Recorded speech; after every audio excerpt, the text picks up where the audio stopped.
Hello, one and all, and welcome back to the streams. My name is Big Rich X. I am joined by the top of the line, the tirelessly working Thousand Eyes in the booth here today as we get ready for our redemption finals. Thousand Eyes, how are you doing today? I am doing really well. I'm really excited because we have already had a lot of pressure on some of these teams, and we are at the final stretch to get into grand finals here. Our top 10 teams from today, from this series, are going to grand finals. The other 10 going home, and we are jumping right in to game number 1. Should it be a fairly fun matchup? Now, the thing I always get curious about when people are loading in, when they're getting dropped in, what is your go-to setup? What are you wanting to try and find?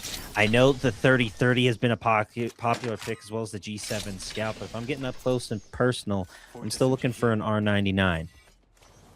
Yeah, I mean, I'm sure there's going to be a lot of that. It's really, I think the poke weapons are going to be the really big thing here because it is going to allow for teams to just keep pressure on others as they move through here. Like you said, the scout has been so very pivotal for a lot of teams to just make sure they, one, don't get pushed, two, can weaken other teams and utilize those resources. Very true. Very true. Now, as teams get set and situated, as we load on in, it has been a minute since I have casted the Apex Legends, but I'm still fairly familiar with the game. What I'm happy to see is that we got a lot of defensive picks to start off. My big nasty boy Caustic farting up a storm all over the map should prove pivotal, especially in those closing moments when things get a little too intense, a little too close quarters. You can drop a big old fart cloud, some toxic gas. It can really make or break a final circle for your squad. Yeah, currently we're going to see a lot of Newcastle. We're going to see a lot of Caustic. We're going to see a lot of Crypto because Crypto now can get his ult very quickly, thanks to the changes that he received. So lots of Crypto, I would imagine.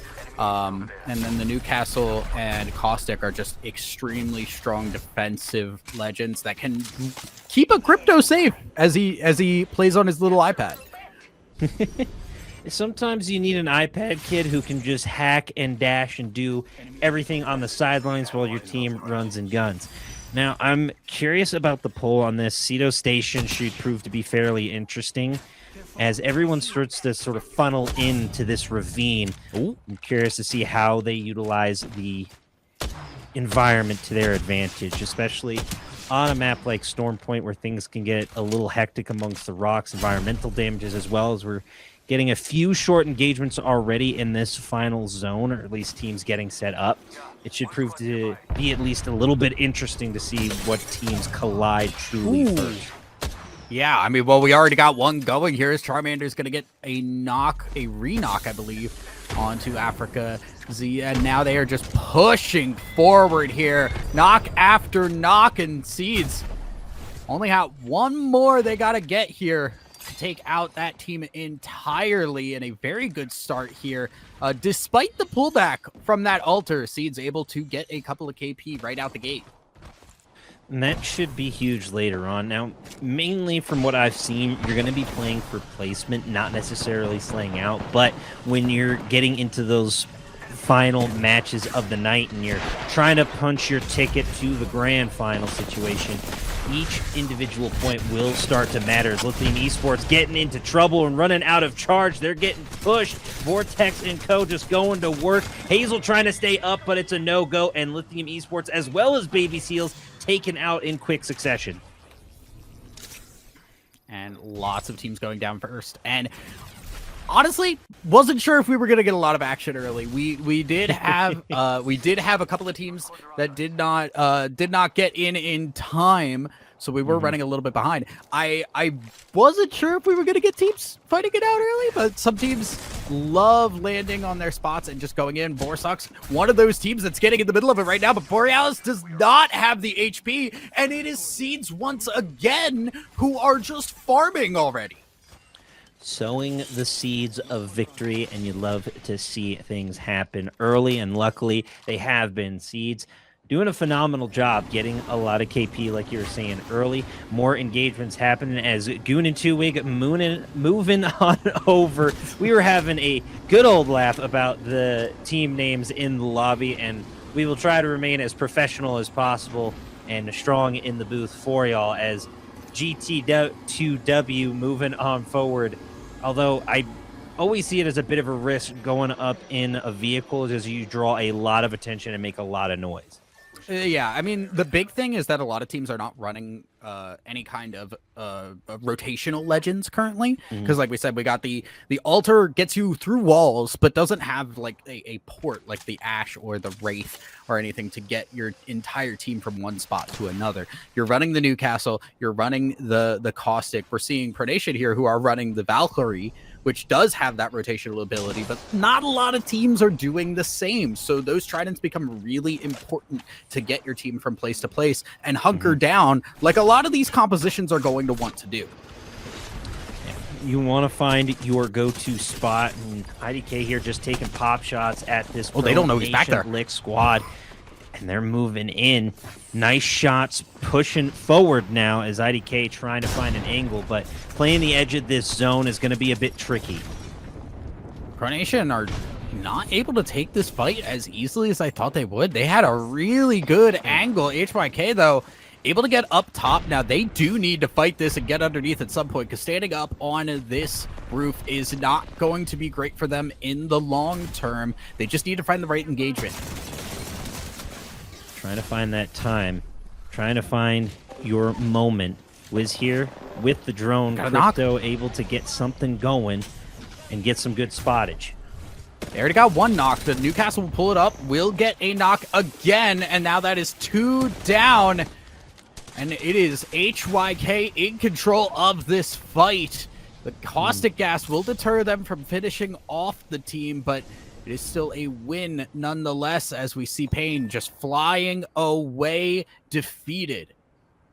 Unfortunate there, but now IDK coming in with the crypto ult. They get good damage on the entirety of HYK. That's a quick knock on Zombie on fire. So now Goma and Gato got to get something going. Quick pick and a finish as IDK clears house. HYK able to escape, thankfully, but again, a tough loss as you go down a player. Potentially might be able to recruit and get them back in the matchup, but seems unlikely at this point as IDK is just going to be reaping the benefits. What's interesting is we're seeing a lot of teams that are taking out 1 or 2 members, but not able to finish squads off. So we have seen a couple of squads go down early, but a lot of these engagements where we've seen these teams look really dominant. One person's able to get away. Cybercats, one of the teams we expect to do well here, able to take G2W out. And Cybercats starting off as strong as they did previously. They was one of our teams that was a first place finisher in one of our matches, now fighting for their lives in the redemption. Yeah, Cybercats was able to finish that redemption round 1 at the top, quickly followed by Baby Seals, but we've seen Baby Seals taken out rather quickly, so we'll see if Cybercats can continue their domination on the digital airwaves, on the World Wide Web. If you come across the Cybercat, you may pay respects or you'll have at least a full year of bad luck. In any case, hopefully that their good luck continues as everything starts to close on in. A lot of nooks and crannies to be careful of as everyone slowly awaits the closing circles. This is a ring that is taking us a lot more south from Mill than we usually see. Usually when you see a mill ring, it's going to take you in onto these buildings here. This time around, looks like it might go a little bit more down to the southern side than usual. We're going to see Los Orcoleros go right in on that, and the RE45 is singing. Gonna pick up the 1 member dropped, and Los Orcoleros feeling strong about this fight. Will get back up as a 3-man squad, and again, another team that is picking up KP but not finishing off the team. Unfortunate timing there. You want the full cake, but you only get a piece of the pie instead. And a lot of ult damage coming in. You got to be careful of that crypto drone as it can be a nightmare as Cybercats Oh, dealing some damage, but getting burnt themselves. They got to use this trident for cover as Jan's going for the bat, dropping those gas charges, and now quick res could be a bit dangerous. We'll see if it pays off. Cybercats are on the brink there, but are able to stay up and alive for now. yeah, that's where that lack of Newcastle could be a big problem. But they got in the Trident specifically just to turn it a little bit more, because you can't shoot through the Trident. It is free cover if nobody's inside of it, and that gave them the opportunity to get that res off. Now Cybercats going on the offensive once again, as they have gotten themselves back to full HP, and they don't want to give up this fight. They are a little bit angry about that. And I would be too. You try to come after my squad, you come after all of us. Nice shots coming in from Jans. Nadespan going into that trench, though, could prove to be a bit dangerous. So they're going to push up, be a bit aggressive. Going in with the big old baseball bat from Caustic on high. Trying to give chase to this squad. I don't think they're going to stick around for this fight. They know Cybercats to be dangerous and deadly. So they are just going to clear house. Yeah, and this is great for Cybercats because the ring likely going to continue to pull towards this direction here, meaning that Cybercats, if they can set up here, now again, they don't have a Newcastle, they don't have the ability to make cover where they really would love to in this part of the map.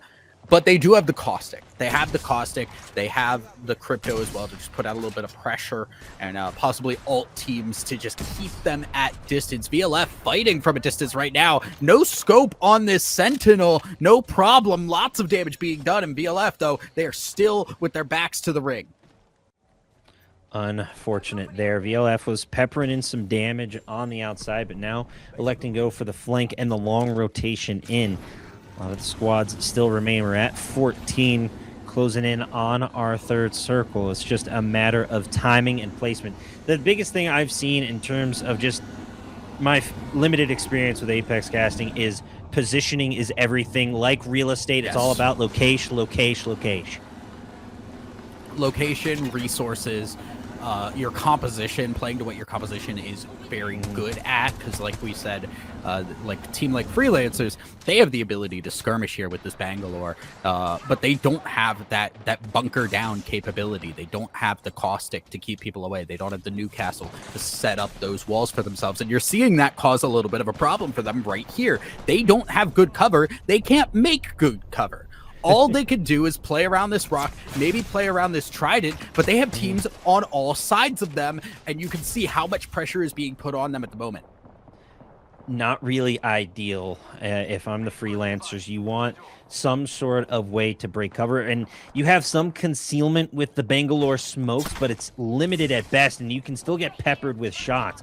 And you see here, Sai trying to just stick with their squad, but they are in a world of hurt as Los Orcaleros go down, taken out by the Cats, if I'm not mistaken, as IDK feeling the pressure yet again. Quick escape through the roof, but again, you're just playing with fire here. Where we go, we are going everywhere here. It's still just going to be the one healthy teammate here as Crypto, I don't know where the Crypto is. Crypto's going around for a flank here. Lots of damage being put down here by Zilch, playing the knockdown shield while the flank comes through, and IDK stay alive inside of Mill, and they have all the time they need to loot up before they got to move. Freelancers, though, able to get on top of the building. I mean, what use of Alter's abilities to just play that cover perfectly, to pop up and down through the roof, playing like Spider-Man and feeling pretty darn good about it after a successful defense. Now in the top 10 in this first match. Freelancers in pretty prime position, dare I say. They have the high ground. Crypto drone able to get you some info. But again, it is a game of cat and mouse now outside of these buildings. The big thing is Freelancers would love to put a little bit of pressure on IDK right now, but they have to keep an eye on what teams are around. If they walk too far around and look in and just get shot in the back as they do so, because you can see Seeds are now where Freelancers once were, and now Seeds don't have a team peppering behind them, so they can just get a little bit aggressive. They can poke out, they can get this Crypto drone up, try and spot some people to get this ult, and maybe poke some teams down with it. Yeah, that is going to be huge as we push out on the outskirts of Mills. It's going to be fairly interesting on these rotations as there is a lot of open ground to cover. Oh. You have some loot bins, but again, very limited as they play in this corner here. Oh. It's going to be interesting. Solid shots from Mantis, but it's not enough. The Freelancers go down. Dropping on in, T2G eating some shots, and they try to get set up, but they're eating even more damage from all sides, and unfortunately getting knocked down, slightly taken out. Oh, no. And the problem is they're getting hit on multiple sides, so Newcastle can block those bullets, but only one direction. And that causes a big issue now, because now they're down both their big boys, and T2G have to rely on this Valkyrie to hold off an onslaught and maybe get a revive. But when you're getting shot on all sides, T2G don't have a lot of options. And we see HYK, FWG getting taken out. 7 squads remain. And honestly, the smart move by Donda is just to rotate out of there. You don't have any time. You're getting pressured, and you're going to just have to try and play the long game. Maybe rat it out as a solo. VLF here looking for the full finish, just peppering some shots in as Dill Ducks get taken out. 6 squads remaining. It's getting all the more intense as we do a little bouldering on these rocks. All these teams trying to fight in the nooks and crannies. This is where Seeds are in a really good position, because look at this high ground. Nobody can threaten them. They can just fire freely, and you can see they're just spreading out. Who's going, if they get aggressed upon, they still have the high ground. It is not easy to climb up and fight them, and this triple take, the scout, all of the long range damage is starting to add up. If they take too much damage, Really back beautiful. away and heal up, just like this. It is so very easy. Seeds are in prime position. And reminder, this is where the ring is pulling as well, so they don't even have to move. Very, very beautiful job from Seeds here. Like you were saying, they have the high ground. They're pulling an Obi-Wan. Licks gets taken out, and Seeds are just picking them off one by one. Top 4 situation now, and Seeds sitting awful pretty. IDK looking pretty good as well, but Crypto is at only 57% on his ult. It's not necessarily an ideal place to be. Seeds, though, just playing this high ground, but now dealing with a little bit of pressure. They might be pushed off, but luckily they're able to stick together and maintain control for the time being.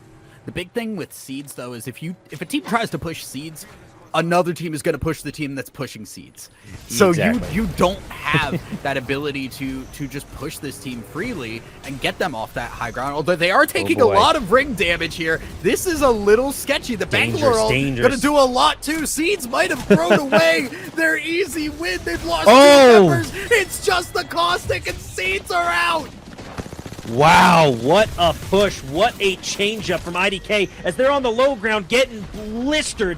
VLF trying to remain alive, now going in for the third party. Whiffing on the wingman shots, though, finally getting the crack. Bullet looking for a finish, trying to track him down. Shots coming in from on high. Ooh. Bullet almost gets taken out, but able to stay alive as Lost at Sea tries to counter.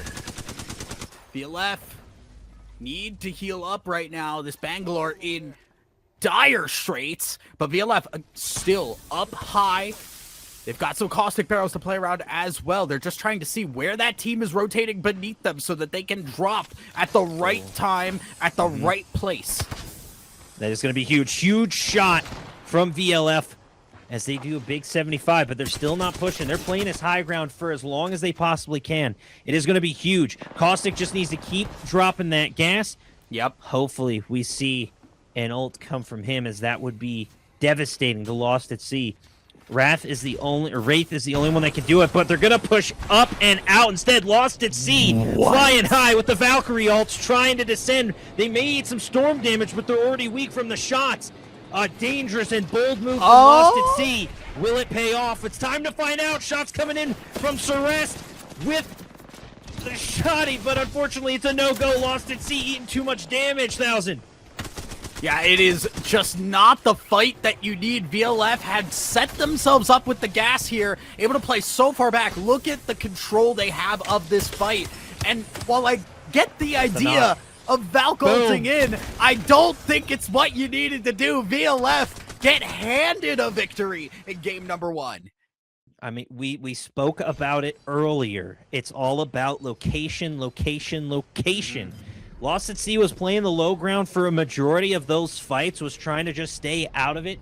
And when push came to shove, VLF was able to take down Seeds in that big push and big fight up top. At least I believe it was the VLF squad. There was a lot of chaos going in on those final moments, but it's surprising to say the least that Seeds unfortunately lost that high ground fight, and VLF just played it perfectly. When we saw Lost at Sea, they went for the gutsy call to use that Valk ult, but when you're in the comp scene and when you're trying not to get shot in the air, I can assure you VLF was practicing their skeet shooting in the training range, or in the target range. In any case, in the practice range, I can't think. We're okay. But in any case, Thousand Eyes, please make me stop talking. I mean, the big thing there is, like, I get what was happening there, right? Valkyrie got some changes recently to give her the ability to shoot the rockets while she's flying in her ult. Gives the opportunity to use it more aggressively in the later portions of the game, where it used to just be a rotational tool. However, when you take into account you're going up onto that high ground where all of these caustic barrels have been sat down for minutes, they've had the opportunity to set this up. It is a rat trap waiting to be sprung, and VLF just watched them crawl into the waiting arms to get that victory. So VLF obviously really, really happy with that win. I also just want to keep looking at our team in Seeds, because they were popping off really hard, and they should have had that win. I mean, Seeds was playing phenomenally. They finish it with 12 kills in any case. But a really phenomenal job. VLF, again, was playing it fairly quietly, only had 6 kills on the lobby, but it's really all about that placement at the end of the day that will change your fate. As IDK, though, finishing up top, they had a massive game with 15 kills that puts them just slightly higher above VLF. So you can't necessarily play it too passively, or you're going to be left behind despite the win. In any case, a solid effort from all teams, and a really great start to these redemption finals, if I do say so myself. Yeah, I mean, a very exciting game number one. And I also, what I really love was we saw strengths and weaknesses in a lot of these compositions. We've seen some teams go for specific types of compositions. We saw that freelancers running without that Newcastle. We saw where that succeeded. We saw where that failed. They had a lot better time fighting inside of Mill to take out some of those teams, but they struggled when they got outside of it because they didn't have that protection, and they didn't have the ability to set themselves down in one spot like we saw from VLF, who were able to get that victory. Important to note, despite VLF getting the win in game number one, it is IDK at the top here. So those kills being very, very crucial for IDK, despite the fact they didn't get the placement. It's just the way the cookie crumbles. And I just want to say, I hope everyone is enjoying the content here at Cracked Media, and a reminder that none of this would be possible without the dedication of every individual involved with CCA and Cracked Media. Please be sure to give some love in the Discord for the production, for the people, for yours truly, for Thousand Eyes, for everyone making sure that this event runs smoothly as possible. A huge, huge thank you to Cracked Media and CCA. In any case, match 2 is now underway. We are getting a much more centralized ring here, and what's interesting with these is this really tests your IGL. This really tests whoever is making the calls on where these rings like to pull, because it's easy to pull, it's easy to call. Yeah, that's going to be a barometer. That's going to be a Synode ring. Like, when it's pulling all the way in one direction, you know it's going over there.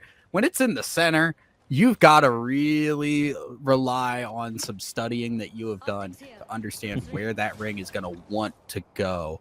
And a lot of these teams, a lot of the teams with less experience, this is where they can get themselves in bad situations.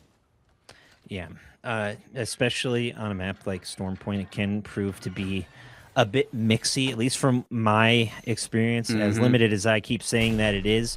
I do my best with the limited knowledge that I have, but Storm Point has always been a frustrating map for me personally, just with some of the rocks, some of the rotations, and just some of the angles and ways in which I've been taken out in a lobby. It can be a bit frustrating, and I think we saw a bit of that from the last game. I mean, especially in that closing circle, when it's just a short separation of maybe 15, 20 feet in game that can make or break a win or a loss. The best way that I have described it is that none of the buildings here are up to code. there are holes. These things are made of Swiss cheese. You will get shot. There is no such thing as hard cover on Stormpoint, and it's why characters like Newcastle become so important, because they build that hard cover for you. Rampart on New Kings can do very similar things. They build that hard cover that Stormpoint does not naturally have. It's also why these teams like to favor having these tridents. It's not always for these rotational tools. It's also because you can set it down in a spot and play it like a movable rock. Having mobile cover like that can be incredible. As everyone gets set and situated, we already have sort of an idea of where this final zone will pull, and it's going to be a mixy one in the pylon, as we already see a couple of teams getting set and squared away in there. Might be some early engagements over by Devastated Coast, but most teams now just sort of filing in, getting set and squared away for the big final fight. Borsuk's on the move right now, and very much on the defensive, as you can see in their HP bars. They got into a tussle they were not enjoying, and they are on their way out of it, ideally. But you kind of expect that. When you drop on these southern sides, these teams that like to drop on these southern sides like to fight early, because the loot, by and large, a little bit less ideal. The rotational ability through these areas, also not great. The teams that love to just loot up and rotate into spots, they're going to take those higher spots, the northern side of Stormpoint, especially if they run that Valkyrie, because they can just Valcult, and the entire map just continues to get more and more low in verticality over time. So that Valcult gets a lot of value. Does not get as much going up the mountain. No, definitely not. I mean, the very few times that I've played Valkyrie, the biggest thing, other than their ult, obviously, those rockets, like you were saying, utilizing them with their changes and being able to, get at least a bit of a stun, which is, I think, what VLF was hoping for. Mm-hmm. It can be a bit awkward, dare I say, for a Valkyrie player, just because that ult has such a big impact on where you want to end up on the map, and also in a late game situation. So I'm hopeful more teams utilize it in, I'd say, a more appropriate place as we get some fighting going on with the Dill Ducks. Lena Bob with a nice spray on the R99, but just takes that opportunity to get out alive here. Seeing if there is a team that is going to take that. It is New Kings that is fighting here, and they are just going to back off and heal up themselves. While it is 2 members down on both teams, New Kings hold their ground long enough to get their revives, and that is a major difference between the teams. Yeah, it's play styles being personified right here. Do you go for the res? Do you go for the finish? Do you go for the kill? Do you try to stay up? And New King's already dealing with some damage on the outside. Not ideal for this rotation, as, again, a lot of ground to cover, but a big TP coming in clutch yet again. Huge for New Kings to get out. Not just get out, but also get very close to where this ring is pulling. And we do see both teams able to fully reset here. So nobody going down. IDK, though, maybe in a little bit of trouble, as they are actually just firing like crazy with the bow check. This is just knocking people over. I mean, a really phenomenal work with the bow check, as you can honestly, it's one of my favorite weapons added to the game, just because I do archery IRL, and to see some futuristic one brought into a BR seems like a lot of fun. May not be a go-to pick for a lot of players, but happy to see it still getting good usage. gonna see Baby Seals on the rotate here. Got to get inside this ring as skills will be utilized. They're should be in a pretty safe position, at least for right now, but they do have a ways to go to get into this next ring, and hopefully they'll be able to get their resources as they move over there. Freelancers, we saw have a little bit of a tough time. Having a tough time once again. There's a lot of teams, I think, made the call to say, hey, maybe this ring is pulling up into near the command center area. Not what we're actually getting. And now we're going to see a lot of teams kind of panic rotate.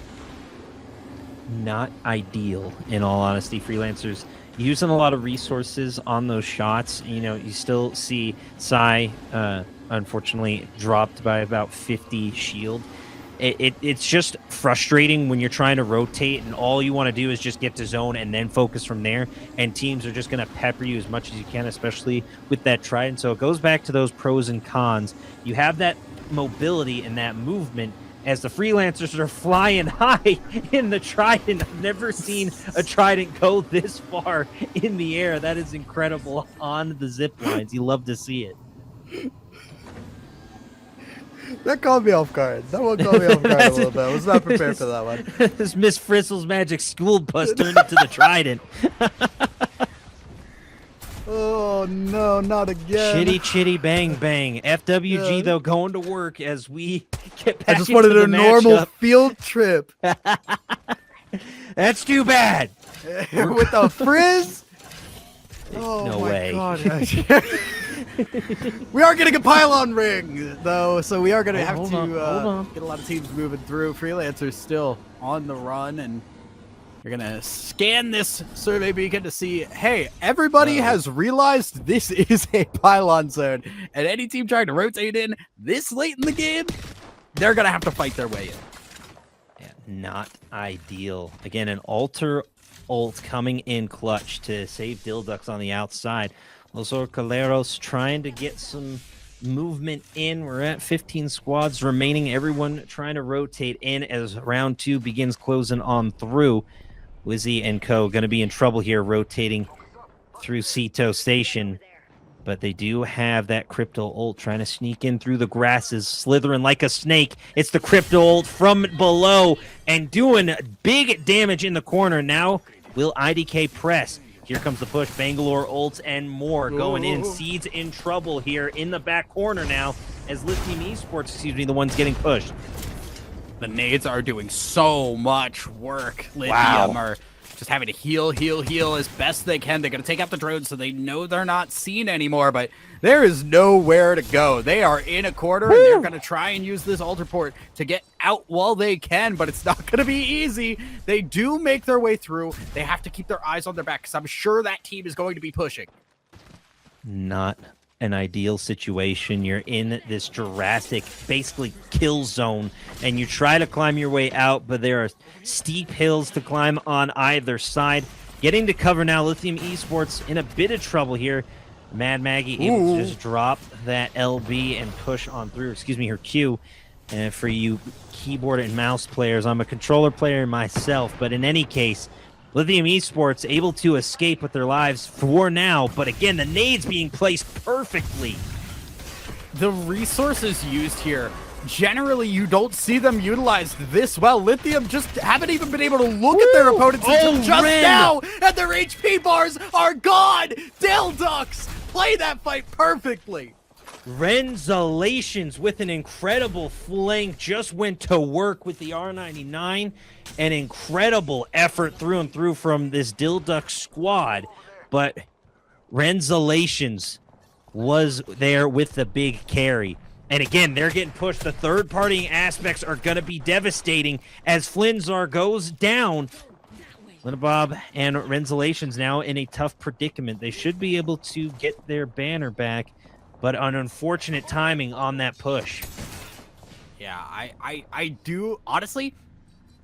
I want to see teams go back and study that fight though from Dildux, because that was really beautiful flanking. Use. Yeah, not just the flank, but also just the nades, how they were utilized, because that is a resource when you think about it. As we're now looking at this fight from IDK, they've already been able to finish off one member of the squad, but IDK trying to find a way inside of this ship, and The altar portals are just making a maze out of it. They can't find out where anybody is, and they finally cornered him, but he's back underneath. Whack-a-ren. There's no way out. Oh my goodness. The Where movement. are we? The movement out is again! insane. And Dilducks finally go down, but Ren's elations gave us a revelation of some movement. What an absolutely bamboozling affair, and I haven't seen a Mirage in I don't know how long. Turn that ship into a bounce house. What was going on? I got lost. I got a little nauseous.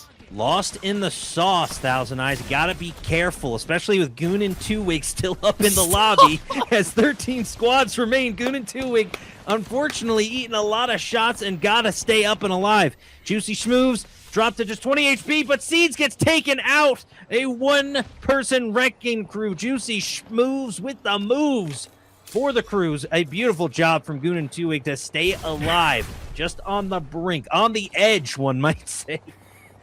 VLF running through Jurassic right now as we are moving our way up, and again, Ring going into Pylon, and this is where it gets very, very sketchy. Going from Jurassic into Pylon, there's no cover really to work with. You are going out into the open, and if there are any teams in these buildings just outside of Pylon, you are going to have to fight with little to work with here. As now VLF going in Newcastle Wall just to get onto the teammate and get the revive. VLF have been able to find a little bit of safety in a world of pain.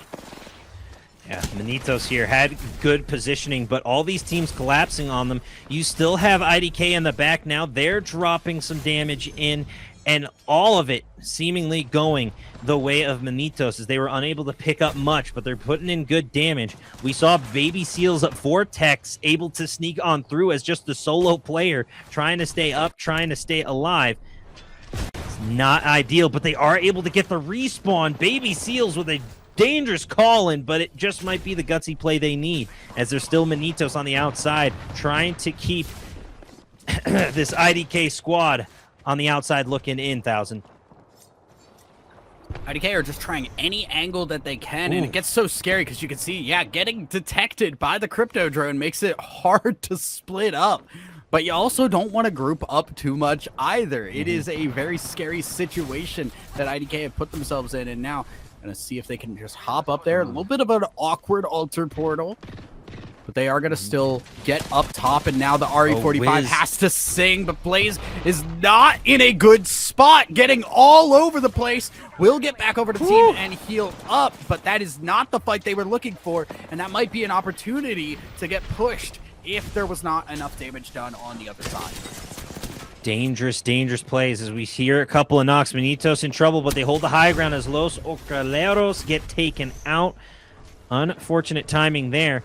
Now just trying to stay up. Manitos in trouble here. They're dealing with a bit of damage, but it's going to be IDK, unfortunately, going down here, but they still got top 10 positioning. Bucks able to stay up. Manitos on the outskirts, but they still have fairly decent positionings, I think, for this ring. G2W now looking out with the triple take, gonna try and put out whatever they can, at least to put out some pressure. Important to note here, they are on the outskirts of this ring and likely will have to move, and they're gonna have to move a distance considering how dense this ring is. Also want to point out that triple take starting to run a little bit low on ammo, and you're getting close range, so it becomes a little bit less useful. There is no real good rotational tool on this team, so they are going to have to fight their way through a lot of teams to get to safety. Baby Seals in trouble here. They're trying to play these altar portals, but unfortunately Vortex going down. Baby Seals have a bit of their own bunker set up, but it looks like it's just a perfect area for grenades to land on into.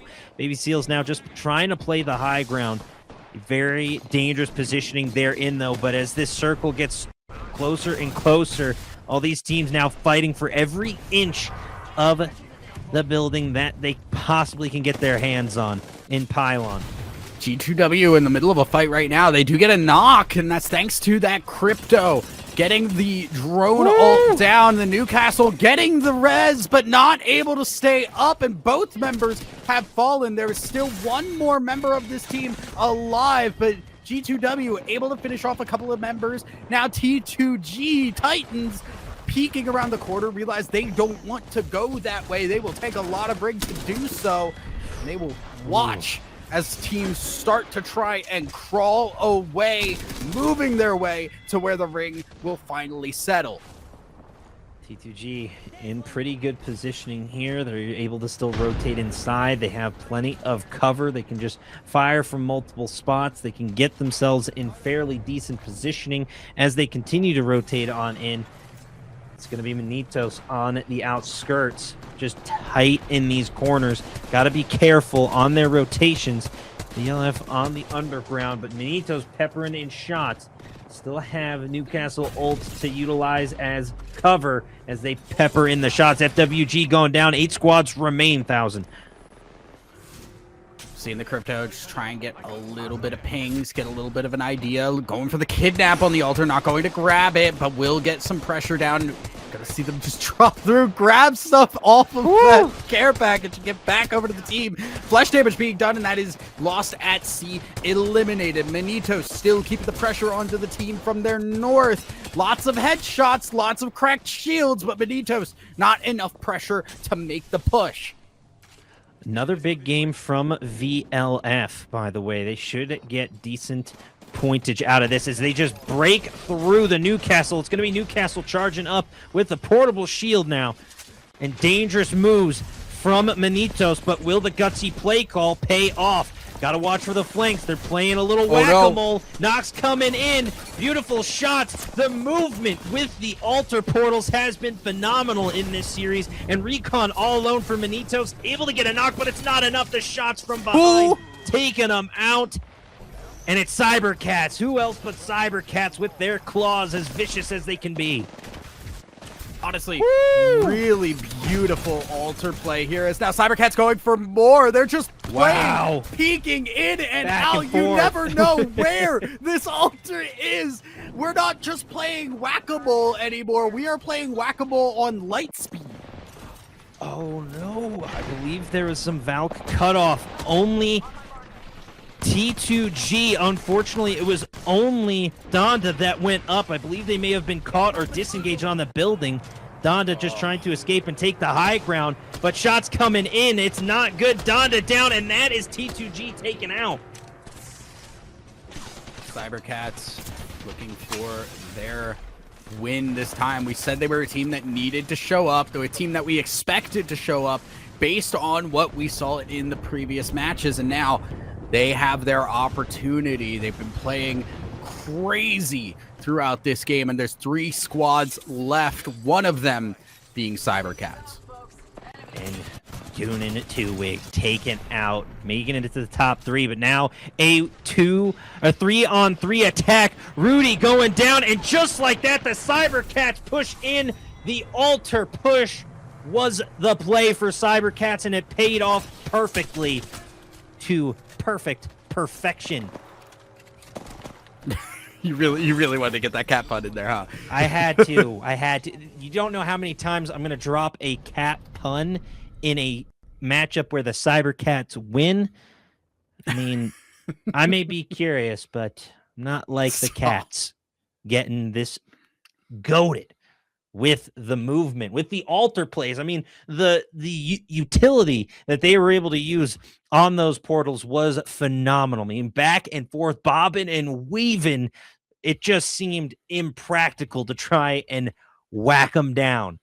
Whack a cat is what I'm going to start licensing next. There are no more moles. It is just Cybercats in the arcade now, folks. I feel like it starts to sound a lot worse when you say whack a cat. Like that just makes it sound like this wow, we just really have been like this has been like PETA is going to be on call. They are not going to be happy.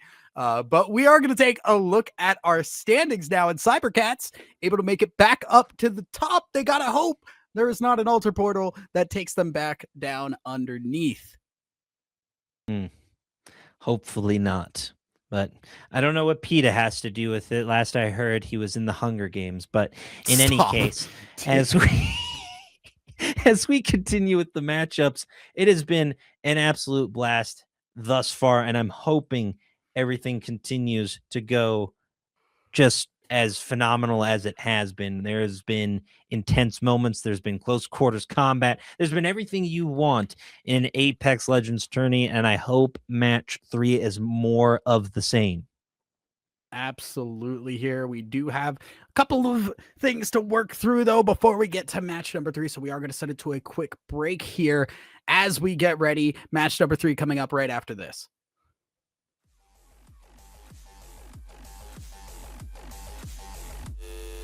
Oh, and welcome back to the channel, to the stream, and to the page. My 5-head and I are named Big Rich X. I'm joined by 1,000 Eyes in the booth here this fine Saturday night in the month of February. As we continue here with the matchups, with the gameplay, who has really caught your eye thus far, 1,000 Eyes? Honestly, I think obviously we're seeing a lot here from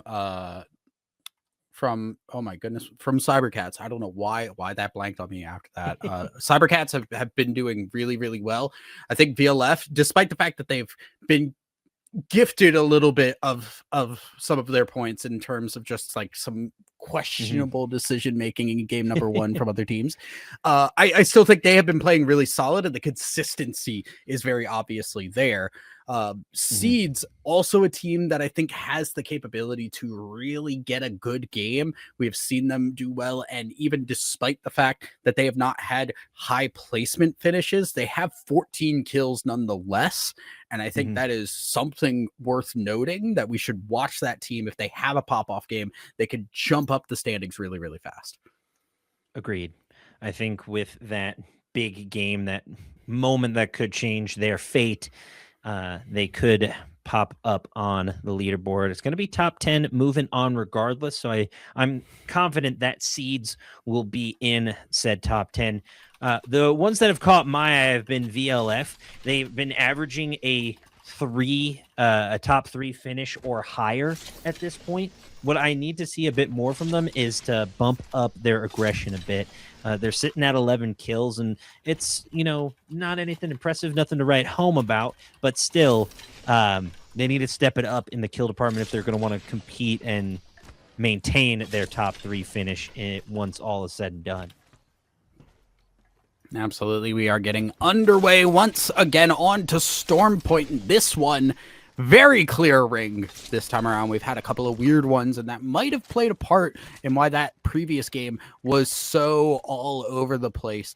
This time, though, ring going to be going up into the trenches, into the North Pad area. So these teams on that southeastern side got to get moving real quick. Yeah, that is going to be just a bit difficult on those far rotations. But inevitably, we will find out who the rulers of the North will become as everyone starts to get set up. We're going to be seeing fairly similar setups as per usual. The G7s, the R99s, the RE45s, a lot of light weaponry. But I was able to see a couple of 30-30s just not too long ago. So, at the end of the day, light ammo seems to be the hottest commodity around the map. And as everyone gets set and squared away, it's no early engagements just yet. As a reminder, we did have 2 teams unfortunately forfeit for these redemption finals. So with less teams here, there's less likelihood, obviously, of an early engagement, but still a chance for it to happen on these rotations as the round begins, or excuse me, as the circle begins closing. Yeah, I mean, the big thing that you're looking at here is these teams on the southern side, because there is so few resources to work with in some of these areas, especially like Coastal Camp. You see a lot of teams grab and go, and they want to immediately move to challenge a team for their loot, because they feel like even with little on the table for themselves, they have the ability to get the jump on a team and get the win. Borsucks is one of those teams that is getting jumped currently. And we're seeing the Rampart have to get the walls down immediately, but there's a little bit of a hole in there. We're building them like these Storm Point buildings, and you can't do that when teams are coming around the corner. Unfortunate timing. Borsax unfortunately losing a player, and now Gen G got to be careful on their rotations out as they are able to get their heals, but still only working with a gray shield. You don't have a lot of protection and very limited HP to work with in general. So going for these aggressive pushes is going to be a bit difficult. Trident inbound and more players coming. Noise being drawn in as Circle is now starting to slowly creep up on them. They got to be careful. It's not going to do too much damage, but still that 2 HP can make the difference as Borealis going down. Gen G all alone. Lithium on the rotate right now into this area up on the northern side, moving away from Mill. Lithium, I think, wanting to just make their move into down Beast area unless they really get something they like here. And does not seem like that will be the case.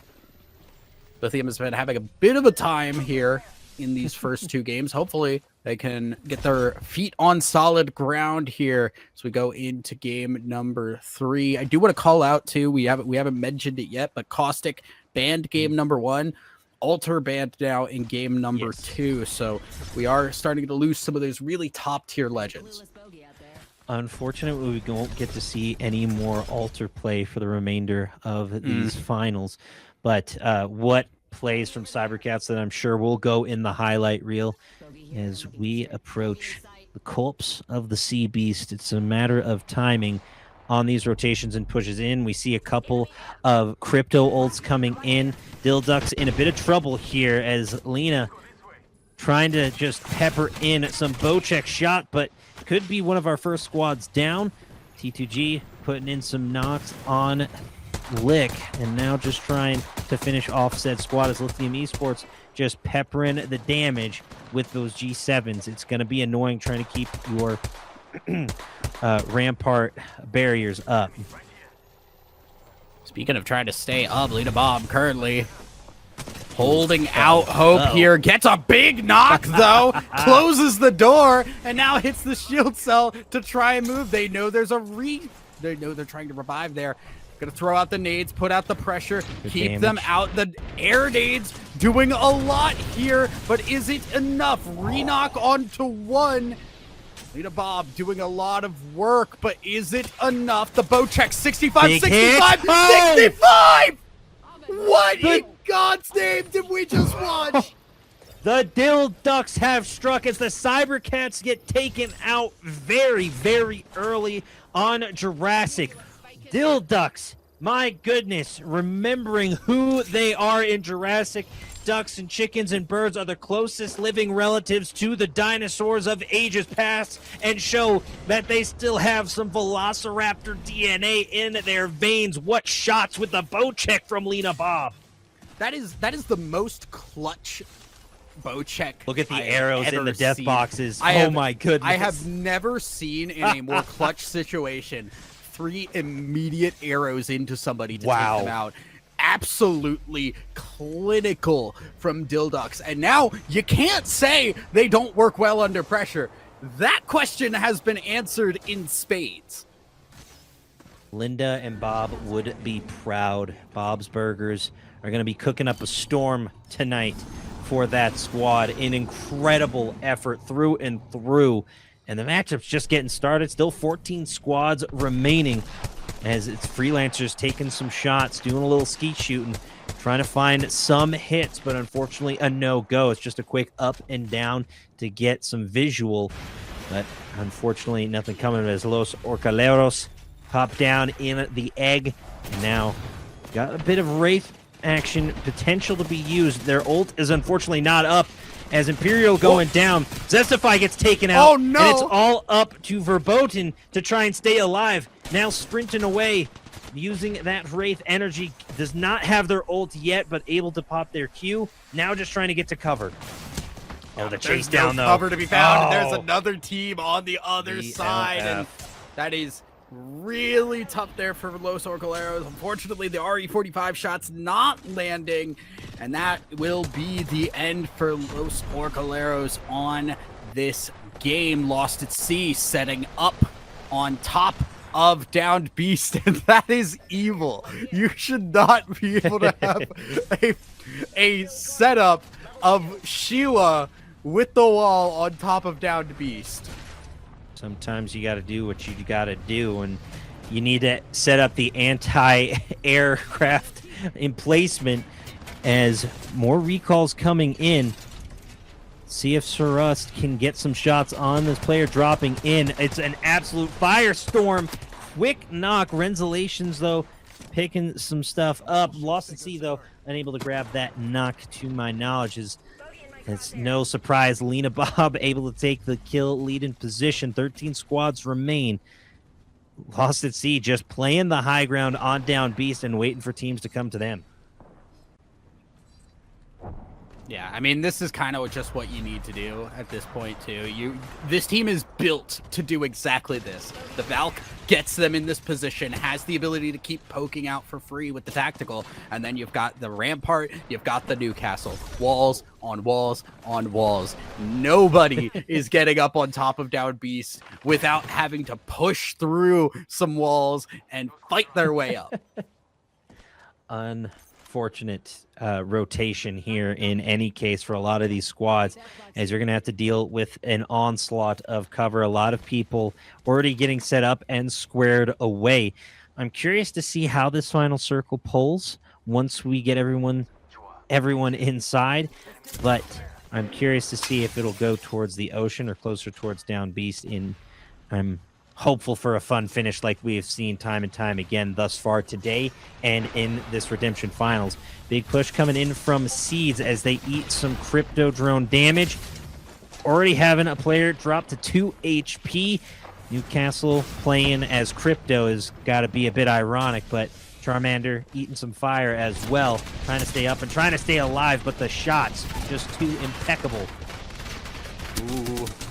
That wall is doing so much, and the call out from the down teammate to say he's right here, guys. Just walk right up there and take him out. Seeds now in trouble. We'll get the revive here as they're keeping pressure inside of the building. It is too scary to peek out, so Seeds still A-okay. No, the re-knock comes through. RE45 doesn't land, has to pull out the G7 Scout, and it hits. Charmander is still up right now, and Seeds might be able to pull off this victory.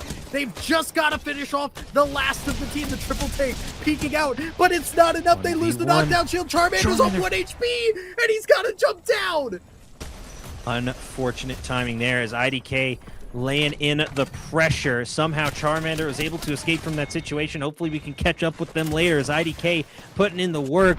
Blazy able to get some damage in and take the kill leader spot from Lena Bob. FWG in a bit of trouble here on the outskirts looking in as they have a long way to go rotation-wise and might just find a way to sneak up in through the trenches for our next big fight. And this is where it now gets a little interesting. So these teams made the call that this was going to go in towards the trenches here. FWG, one of those teams, and now they have to deal with the Bangalore ults. They have to deal with the fact they got to rotate through here. Luckily, not a lot of teams moved in this direction, so they're able to make a move. But it is still a little difficult to move from this area into Downed Beast. IDK able to finish off one member of VLF. And they're going to continue to make their motion into the western side of this map. Should it prove to be interesting. FWG here rotating on through. But again, on the outside looking in, you have these big trenches to utilize for cover, but like Luke Skywalker, you have to tap into the Force and be careful not to rely too much on your mini-map, as it can be a bit risky. Players lurking around every corner at this point. 12 squads remain, and FWG going to be playing the long game here, lurking and waiting to strike at just the right moment. I think the other thing, too, is they don't want to move until they know that their backs are clear.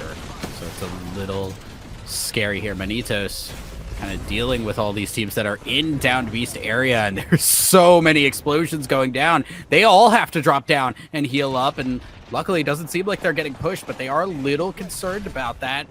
Pressure is there. They will not get just entirely pushed. Meanwhile, FWG, we are taking the Looney Tunes walk over to wherever they want to go right now. Yeah, they're playing the long game, but now Zealot rotating in. Drone is detected. They get detected, and FWG suddenly puts the pedal to the metal. Trident and Bangalore ults coming in. Or excuse me, the Trident is there. The Trident does not have an ult yet, sadly, but maybe in a future update. In any case, Saki going down. Ooh. Xylo in trouble. Zealot able to get the Mad Maggie rush in there, but it's not enough. FWG ran up and got taken out. But now Freelancer's in trouble. Another Bangalore coming in as Manitos in the back corner here trying to stay up. But again, more Mad Maggie Qs coming in to cause problems. We are building in Apex Legends right now. We have so much on screen with the Newcastle wall. You got the rampart.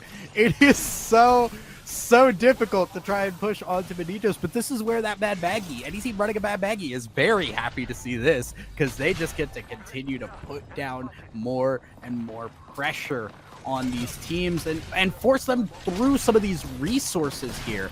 These teams that have been bunkering down here, they've had to set themselves up so they have enough shields, they have enough ammo to last them throughout the rest of the game. And more of this poke that costs you nothing because it's a tactical is just free damage to waste away their shields.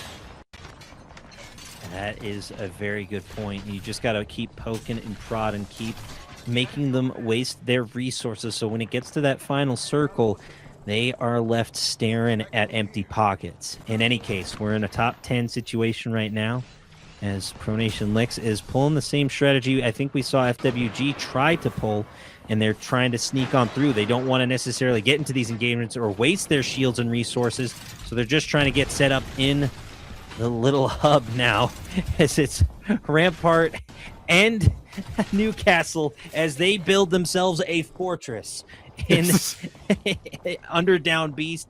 An incredible effort. We'll see if it pays off in the end, but at the end of the day, you still have to worry about a crypto drone sneaking up and raining on your parade. I'm watching a Rube Goldberg machine get built in real time inside of that building right now, as we're going to see IDK start to take a peek around. Don't pull the trigger on the crypto ult, and they might start to look now as they're tanking a lot of damage. Just going to move in, avoiding as much as they can, but Wiz takes a lot of damage, almost goes down. Baby Seals, Seeds, both eliminated just now, and we're down to 6 squads. Unfortunate timing, to say the least. You still got Lost at Sea lurking up top. 6 squads remaining, and Surust just trying to play this cover and doing an excellent job. And they're just going to rain down hellfire as they pick up a whole boatload of light ammo to stay up here for as long as they possibly could. But I'm concerned that once it gets to this later stage, I mean, only 150 left, it may not be enough, 1,000. It really kind of depends how much you want to try and poke out here. Also have to remember, all it takes is one good fight to be able to get more light ammo. Lots of teams going to be running that Scout. Lots of teams going to be running that R99. Light ammo is one of the easiest types of ammo to find. So Lost at Sea, as long as they can find that one fight, that one kill that gives them access here, and they've got a Kraber in hand, which is a very important part. That's going to get them a knock. Can they do anything off of it? Absolutely not. No, they're going to full send. They're just going to Valcall and go right in there. Crazy. So staying up there all game just to Valk ult out, and now coming in on the flanks. Gonna be a big fight, but they go right into the Bangalore ult, bringing out the minigun. But just like that, Lost at Sea from the tippy top to the very bottom of Davy Jones' locker. The Down Beast will claim your soul one way or another as Dill Ducks hold in the bunker. 5 squads remain, but what honestly a bizarre call from Lost at Sea. The main character music started playing a little bit too loud there for Lost at Sea. They were just like, we got the shot, let's go in. Meanwhile, there's like 20 people just waiting to jump. Oh my goodness. I think this Valcult change has caused teams to get a little bit baited with how capable they are of going in. It's not good for that still. It just doesn't make you a sitting duck. Yeah, it is not ideal. Manitos here holding on cover. Good shots, good damage, but not enough to get the knock. They're going to have to eat the crypto, and they're going for the respawn on recon. No, they've got That's it. incredible. They got it. It's already going. That is a bold play, but it works out, and Lithium Esports go down, Lix goes down, and Manitos looking pretty good with the respawn coming in and the crypto ult. Beautiful shots from the R9 here, and they're just gonna full send that. They just got Recon back into this game, and they're just full jumping. This is a good push from them. They're gonna get that full kill. They've lost their Newcastle. Need to get him back up before the rest of this fight. Dilducks have fallen. IDK now need to reset before this final fight. I think they're gonna go for the push here, as they have a player down. Newcastle rotating out, or excuse me, the crypto rotating out in the bad positioning, and IDK says, yes, I do know it. I'm going to take home the W. A beautiful finish right there, if I do say so myself. That should give them the #1 spot over Cybercats. IDK was playing phenomenally throughout that matchup, but I think the play that stole the game and may have stole the spotlight was Lost at Sea hanging out on Down Beast, only to Valk ult into the jaws of said beast and to fall into the very oceans that they thought they once ruled. Davy Jones always collects his souls, folks. Every 10 years. Not but once every 10 years, in any case. I don't know what lore I'm going off of, but we're not going to go down that trilogy's lore. In any case, as I keep saying too many times, a solid GG's through and through, and just like that, IDK shoots up from 30 to 57 to take the lead. Cybercats fall on to third, and Dilducks able to pop into the top 3 as well. VLF, again, they need to step up in the kill department if they want to maintain that top 3. But, wow, what a play. What a game. I want to call out here just the shift here between Dilducks and Cybercats. Cybercats were #1. Dilducks were #5. Mm-hmm. And reminder that Cybercats went down due to Dilducks getting that crazy fight. That crazy bow check play that we had is what knocked Cybercats out. And now we see Dilducks in second place. They have changed their fate. They have chosen their destiny to go into second place as we finish our 3rd game in this series.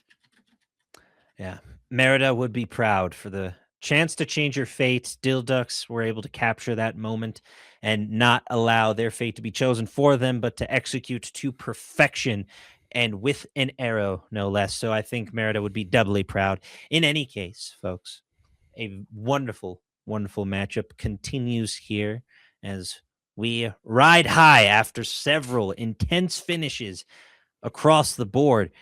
I'm still hoping that VLF will step up. They, again, has been mainly their positioning, I think, that has kept them in that top 5 situation, even top 3, but they are starting to fall, starting to slip just a little bit. See if that continues to fluctuate or change. They drop down even further, but time will tell. Thousand Eyes, time will tell. Yeah, reminder, we are doing 8 games. Yes. This. So this is not a 6-game series. Usually we would be halfway done at this point, but we are not. No. We are going in extra 2 games. That means there is still a lot of time to work with here. Usually it's at this point where I'm saying, hey, some of these teams near the bottom need to get themselves in order as we go into halftime. We've still got another game before we even reach the half. And also want to remind people, first place is not exactly what you're aiming for. First place is nice because it gets you a better draft position for the finals. However, it is top 10 or bust. You don't make top 10, you're done for the weekend. These teams are duking it out for 10th place. And right now, 10th place is 14 points. That is very doable. 100% doable. It's just a matter of timing, I think, still for a lot of these squads. As we get ready for game number 4, We move now to a new map. Not necessarily my favorite, not necessarily my go-to, but in any case, E-District, offering a bit more brighter colors, offering a more technologically urban environment than what we have been used to seeing across the board. As everyone gets set and squared away in the early goings, it's going to be more of the same. But how do we utilize the different verticality now? Instead of rocks, it's skyscrapers. Instead of trees, you have lampposts. So, folks, are you ready for a little more Apex action? Yeah, and I want to point out here too, we are at the point, one crypto band. Kind of big for this one, because this is a map where crypto would love to just hunker down and you know, like play games on the iPhone, right? Like, however, also we're missing the Caustic. We're also missing the Alter. These are all characters that love this map and do extremely well on it. So now teams having to adjust. This map was made for Alter, and the fact that we do not get Alter on it is really gonna shift up how some teams play. I would have to agree, and I'd have to say you're going to see that through a lot of players. When you start to get further on in a finals, especially with 8 games, that's going to be 8 bans, if I'm not mistaken, at the very least 7. And now you're starting to see different characters come out, different legends that may not be utilized as often. We're starting to see some wraiths. We're starting to see a few different characters as Fuse starting to make more appearances as well. Yeah, we're seeing some Seer as well, bringing back memories of which I shall not name, of a year of torment of Seer. But yeah, we're seeing some Seer. We're seeing some Fuse. I'm going to be in the minority on this. I love watching Fuse because I think Fuse is just an incredibly fun character, and he just bunker busts so very well. So I'm excited to see not just the Fuse, but also how the Fuse is played in competitive. It's a lot of free poke that you have, and a lot of ability to just mess with people as they're trying to hold ground. Yeah, and we're already starting to see a fairly early fight as Dildux trying to rotate on through and track down this team fully. They're going to pick up the Evo. That is pretty huge to get up to Blue Shield and just to confirm your whole team getting there. Now Mad Maggie just popping in some damage and causing all sorts of problems, just poking, prodding, creating noise, waiting for the team. Seer ult does get popped. Now trying to track him down, get him down. Mad Maggie ult coming on through, causing even more pain and annoyance. Right now, seeing Dildux try to fight this out. Flitzar's already down. Dildux able to trade 1-for-1 on this fight, throwing out the Maggie Q for a little bit of pressure, but Dildux don't have anything to do, as they will try and just grab their banner and get out, maybe. It's now, oh no, that is not where you want to be. The Bangalore is gone, and now Dildux, they worked so hard to get into second place, and they're gonna lose it all in game number 4. That is Baby Seals coming up huge where they desperately needed it. A really big swing in momentum for Dildux to go from this very top of the mountain right to be first out. It really halts your momentum where you didn't want it to. Maybe got a little overconfident, maybe overstepped just a bit. But now Nito's dealing with some shots and some pressure from the outside. In any case, what a big kills for Baby Seals is we've seen a lot of animal on animal violence between these teams, but they do not care. They're just going to keep doing what they do best, and that's playing some Apex Legends. But again, my hat's off to Baby Seals for taking down the Ducks. I did not realize that Seals hunted ducks. That is a new one for me. On occasion, when ducks wander into a seal's territory, when ducks, specifically the baby ones get really upset about that. Yeah, exactly. The seals hit them with, I believe it's called the kiss of a rose, and the seals take them down. So ignore that joke, chat. In any case, as we continue here. For my old heads out there, big speaking Seal of ignoring fans. the joke, Goon in into the chat. Wig, while following them into the ring. Ronboy going to be closing up here. We have only just lost Dilducks, our first team gone, and G2W now just trying to set themselves up for where they would like to go. I'm trying to avoid it, man. No, you got to do what you can when when Two-Wig pops up, is going to draw eyes and draw attention, and that's just what he does best. Freelancers are without Mantis, are going to try to get their banner crafted here, and then I think go for the res. But in any case, most of these teams now just trying to play their rotations right. With, like I said, and like we have said before, with E-District not having Caustic, not having Alter, not having Crypto, 3 legends that really thrive on this map, and a lot of the tight corners and crevices where a lot of their abilities would come in clutch. You're going to see, I think, a lot more use of Mad Maggie in this one. Interesting to see just what teams want to favor in terms of just their compositions right now, because we've lost a lot of the really strong ones outside of Newcastle and maybe Valkyrie. So a lot of these teams are saying like, okay, what do we like? This is where the personality starts to come out a little bit of some of these teams. Also, love the use of that Valkyrie here, because this is exactly where HYK want to be. They have a Valcult. They're going to be sitting here for a while. They know that. So why not just use the Valcult to go up in the air, get an idea of what your surroundings are, see what teams are where, so you are prepared for when teams are going to try and make a push. Always be prepared. The Boy Scouts would be proud. HYK now just posted up, and this is what we're going to see, I think, from a lot of these teams, is just getting cornered, getting set up, and trying to find a way to stay up. As T2G starting to get some knocks, we see Wrath and Blazy go down, Gatsu and IDK taken out as well. That is a huge team taken out very early. So not only is it Cybercats, it's also IDK. So 2 of the top 3 taken out already. Excuse me, the Dilducks taken out and IDK. Cybercats, I believe, are still in this fight as they start to get some knocks. But the top 2 teams already taken out as the first 2 is a little ironic, don't you think, Thousand Eyes? Absolutely ironic. But you know what? Cybercats, they're looking at this and saying, this is our time to get some distance. This is our time to really pull away and just get safety. That's the biggest thing, right? Because we're all of these teams that are at the top, they are not safe yet. We are not at the point where these points are generally safe. IDK, they're going in with 57. Actually, I'll say they're safe for the top 10.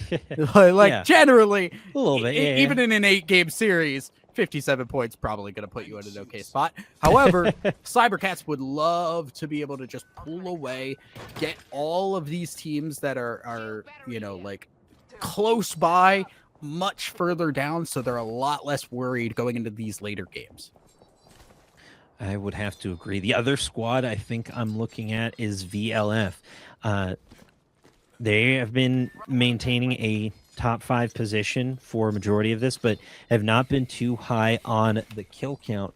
But double check my stat sheet real quick. VLF still has only 14 kills after 3 games. That's less than half of IDK's at the moment. And I think if they're able to pick up like a solid, I don't know, an extra 5 to 8 kills would be really big for them overall. But I just think VLF has to be a bit more aggressive, as we see FWG rotating in as well. They need a big performance here because they are on the brink of elimination as well. So a lot of stakes are involved in this one, but with the top 2 teams already taken out, it leaves a lot of room for a squad to make a big play.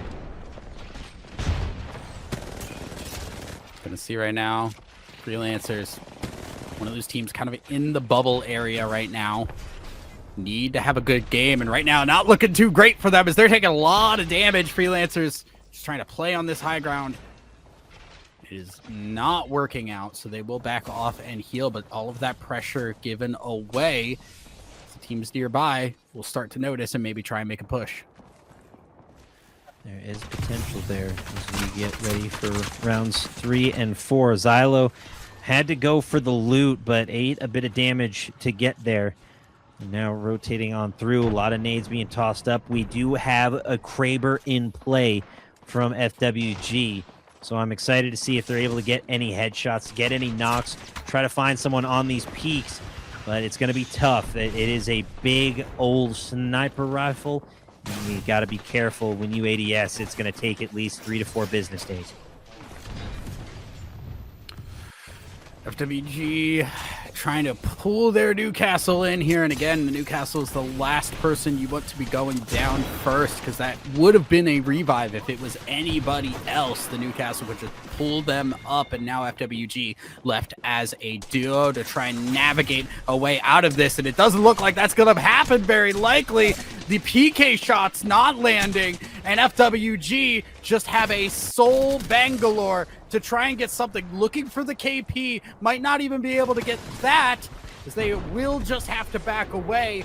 There's the Valk missiles going up into the building, and I think it is just a matter of time before FWG are out. Freelancers have gone out as well, so that's our 10th place team on the bubble, falling very early. Unfortunate timing for FWG as VLF taken out as well. Unfortunate to say the least. 13 squads. I was hoping VLF could make a big change here, but I don't think that is going to happen as they are taking out Los Orcaleros, hanging out on the outskirts, trying to find a way in. They do get some spottage. Orcaleros now just trying to find a way to get everything in their favor, as they are going to be lurking it through the back alleyways, taking the back roads, not necessarily where everyone's traversing, and just trying to find a little spot they can call their own. Right now seeing G2W make their move as they are playing around the edge here. They are trying to find some fights, see what they can get, because they are hoping to get in on KP rather than placement. You can see them firing on the teams that are leaving by. They have a minute before this ring starts to close, and they will have to get moving here, because I think the longer they stay around here, the more dangerous it's going to get. Just trying to play it as safely as possible. We see our heroes that could have been from our previous matchup lost at sea. Last time they took the Valk, we all saw what happened. So I don't think that's going to be the case here. They're just getting info on these squads, and boy, oh boy, do they get a lot of info. I don't know if they'll be able to retain all of it, but now they're just going to be eating some shots. K2SO, got to be careful, does get cracked, and not ideal positioning for them, but they are able to get out of a hurry, or get out of trouble in a hurry, thankfully, as it's going to be the Newcastle ult to get up and out as well. So they utilize a lot to escape. We'll see if it pays off in the end. G2W, crazy nades coming out here as they're able to get a lot of damage immediately, get a knock right out the gate, and nobody has even taken damage yet. They're just going to full set, get that elimination, and that will be one member down. G2W have the high ground now, and they will stick on top of this building and fight off anybody else coming their way as they move a little bit closer into the ring. Just a little bit closer now as things start to heat up. 11 squads remain. A lot of good vision on that seer queue, and do see, I believe, a Mad Maggie ult come out, but to no avail. In any case, now it's just a matter of utilizing your nades in the right place at the right time as G2W tries to hold the line, but a Bangalore ult coming in. Fluent, got to be careful here. This is not an ideal position for them to rotate. FWG gets taken out, and G2W on the brink of going down, as well as Juicy Schmoves taken out by the zone. Unfortunate timing there. Right now, Lost at Sea, currently holding their ground. HYK on the other side of this wall here, going to start to make their move slowly but surely, as 51 seconds before this ring starts to make its pull. Gonna hang inside of these rampart walls that they put down, but not exactly doing enough for them as they'll have to back away. This is going to be a tough rotate for them. Very tough rotation indeed, and a lot of ground to cover. You gotta be crafty. You gotta pull from some other games potentially, maybe a little Ezio Auditore de Firenze, do a little parkour to find your way out of a troublesome situation where the odds seem stacked against you. Just gotta be as crafty as can be. This is gonna be HYK here on the edge, trying to find a way in. Don't have too many kills to their name, but they're in the top 10 situation. They can make something happen. Right now, seeing HYK make their Valk rotate, and I think this is honestly their best play. It's not a great one. It's not a fun one, but it is their best one. So they will start to move in. They're going to take this low ground area. This is a little difficult. They have the Newcastle, so they're going to set that up immediately. Nades are going to come down, and hopefully they can at least get the eyes off of them for long enough. As Lost at Sea maybe want to do some of the same as they're about to lose. Wraith goes down inside the second floor, and Lost at Sea might be making a break for it. Might be in a bit of trouble here. I mean, the Mad Maggie Qs are causing a lot of damage. His Butts and Podge going at it, but it's Bucks to take him out. Lost at Sea just gotta hold on. They do lose Wraith, unfortunately, so you lose that Rampart shielding. You lose the minigun. As Baby Seals get taken out, unfortunate timing for them. 7 squads remain. Another Maggie Q just to poke and prod and get them out of positioning. Everyone is stacked up and lurking in the corners. I mean, this is going to be a bit dangerous. Everybody pretty much playing for cover on this main building here as HYK dropped to just a single player. HYK hiding out right now, and this is a point where you're just trying to see how long you can last. See if more squads go down. Los Orcaleros able to survive for a while here. This is probably one of the better games they've had, but now they need to move a little bit far out of their comfort zone. Cybercats, again, still alive at this point. They're just going to break these rampart walls. They want to make the push inside of here, and they will do so. They're going to peek around, throw out some of the damage here, but can't get a knock. HYK, that last member, did get found. We're down to 6 squads. It's getting a little too hot, a little too heavy, and if you can't stand the heat, you got to get out of the kitchen. Cybercats still here. Valk ult coming in from the depths. Able to escape, but only temporarily. Big shots coming from Cybercats here as they try to get the knocks, try to get these final couple of kills to really boost their standings. Cybercats, one of the last remaining top 5 squads remaining from the previous matchup, as everyone's starting to rotate in. Hands, got to be careful here. This is Valk rockets coming in, shots and nades and more. They're in the trenches trying to survive. Ring is going to push them up. They're going to have to just climb up, and this is where the Stinger Bolt will cause them some issues. Cybercats have to just go up, and they are taking so much damage to do so. Stinger Bolt will eventually get taken down, but they don't have time to heal before they've just got to make a push, and there's no Wraith Q anymore. Cybercats took a little bit too long. They've lost 2 members. It's just their fuse. Won't survive, and Cybercats can't make the strong finish. So none of the top 5 squads finish in the top 5. Ironically enough, Cybercats got close with the 6th, but it's not enough.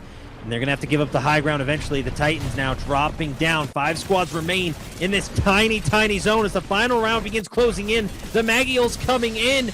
Oh my goodness, just laying waste, but it's not enough. A beautiful job, Los Orcaleros going down. T2G trying to stay up. They only have 5 HPs. They get taken out. LCG popping off. Manitos take the W in the corner. They body him in the corner with the rope-a-dope technique and an absolute overload of the senses. Guys, there was an entire part of the circle that was outside of that corner. It does not matter. It was only the corner. You could just only the corner. There. You get in the cage. There. It was a cage match to finish. Oh my God. Bodying in the corner, getting it done. Manitos come from 7th to win it all and get some big placement points, but a solid GGs across the board. Again, I'm really just shocked. We saw a lot of those top 5 squads get taken out early. I think that just goes to show the bans and the map switch really played a part in that one as Manitos take the W. But just an insane finish. I couldn't keep heads or tails of what was what and what was happening. I saw the Rampart minigun come out. I saw a Newcastle being dropped. I saw shots, nades, shields, anything and everything that is Apex Legends was dropped in that corner, and they left it all on the table for us. And Manitos, well done, and a solid GGs. They do take a top 3 position, and IDK, though, remains at the tippy top. Cybercats on that second, taking over for Dill Ducks. But our top 5, go ahead. All things considered, Dill Ducks have to be happy. That is probably the best game you could ask for in terms of like going badly, right? Like you go out early, and all the other top teams go out early too. So you're not falling behind. You're just kind of falling into the pack a little bit. And I'm sure a team like Dill Ducks that has proven themselves capable has no problem separating themselves from that pack either. So that is about as best as you could ask for if you're the first team to go out. Cybercats, I really wanted to see them pull that off. I really wanted to see them just send themselves up further. They weren't able to do so, though. Unfortunate, to say the least.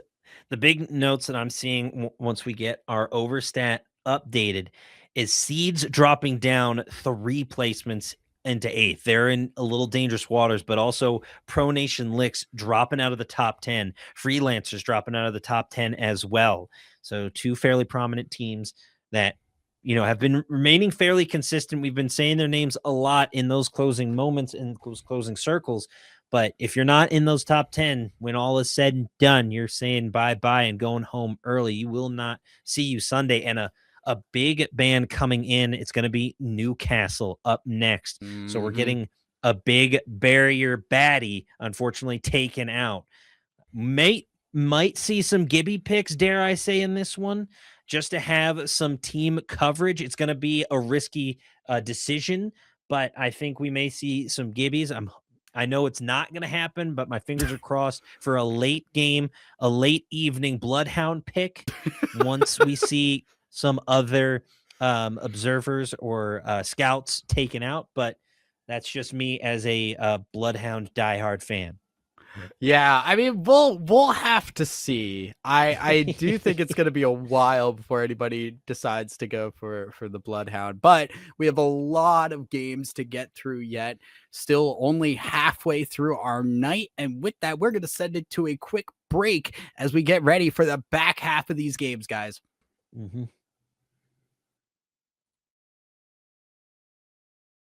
Welcome, one and all, back to the channel, to the stream, to the page. My name is Big Rich X. I am joined by 1,000 eyes in the booth. They see all, they know all, and now we get ready for match number 5. But before we get to that, I do want to let y'all know that if you miss any of the action, all of these VODs will be available on the Cracked Media YouTube, located in the panels below.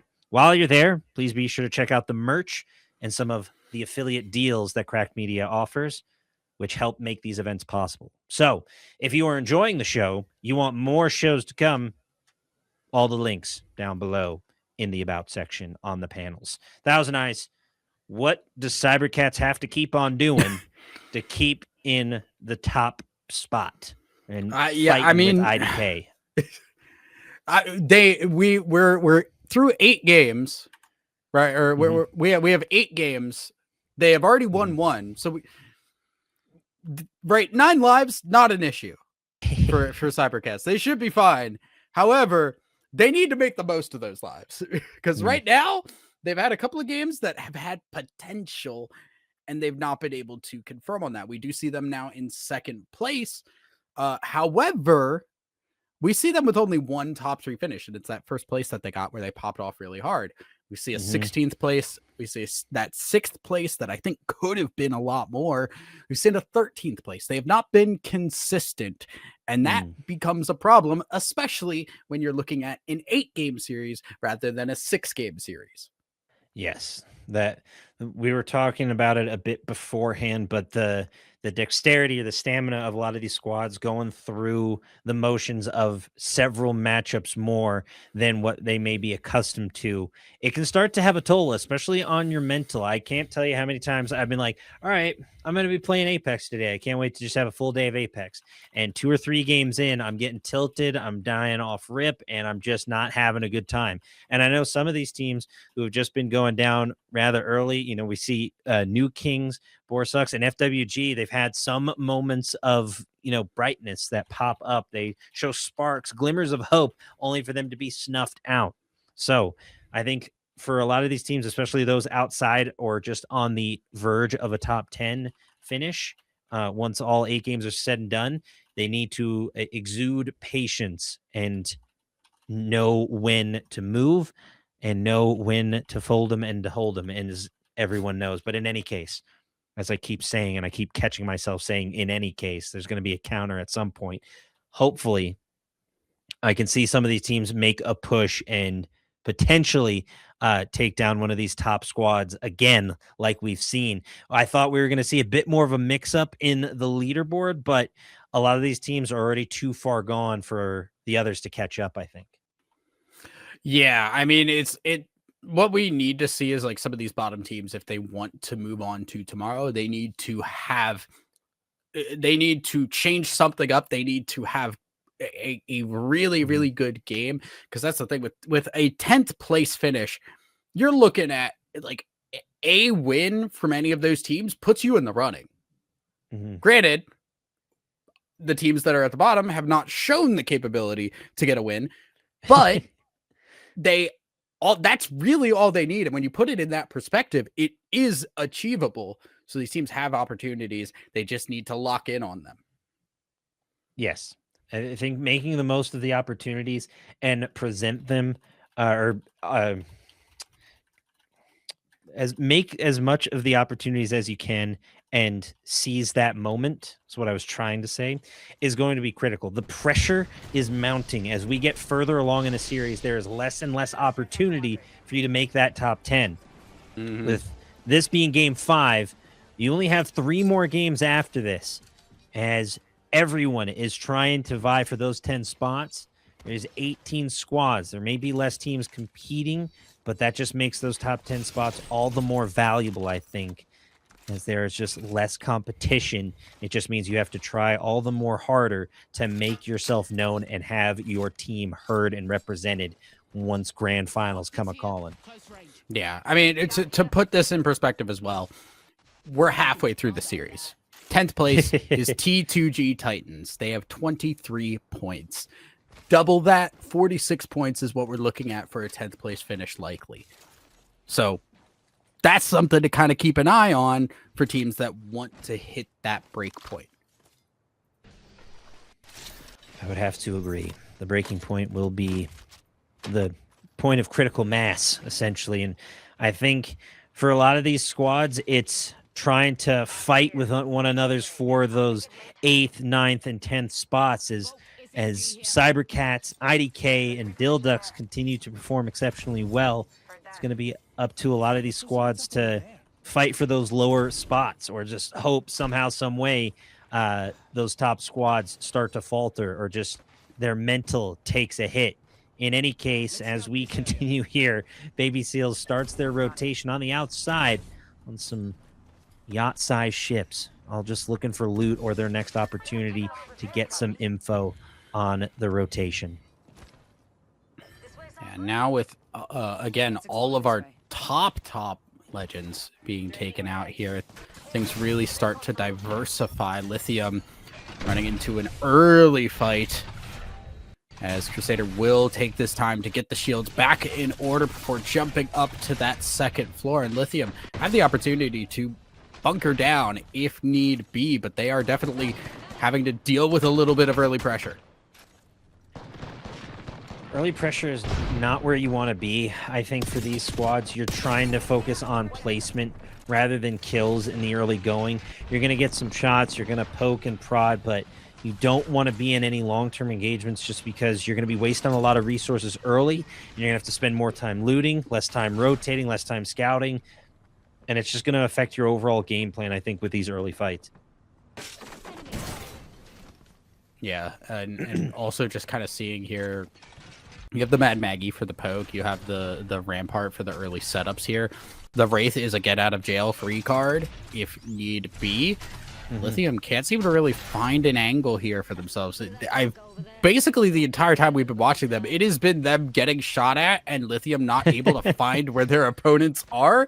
And I think with that being said, they're making the right call to just get out of here. Obviously, this engagement not working out well for them, so they just want to get out now.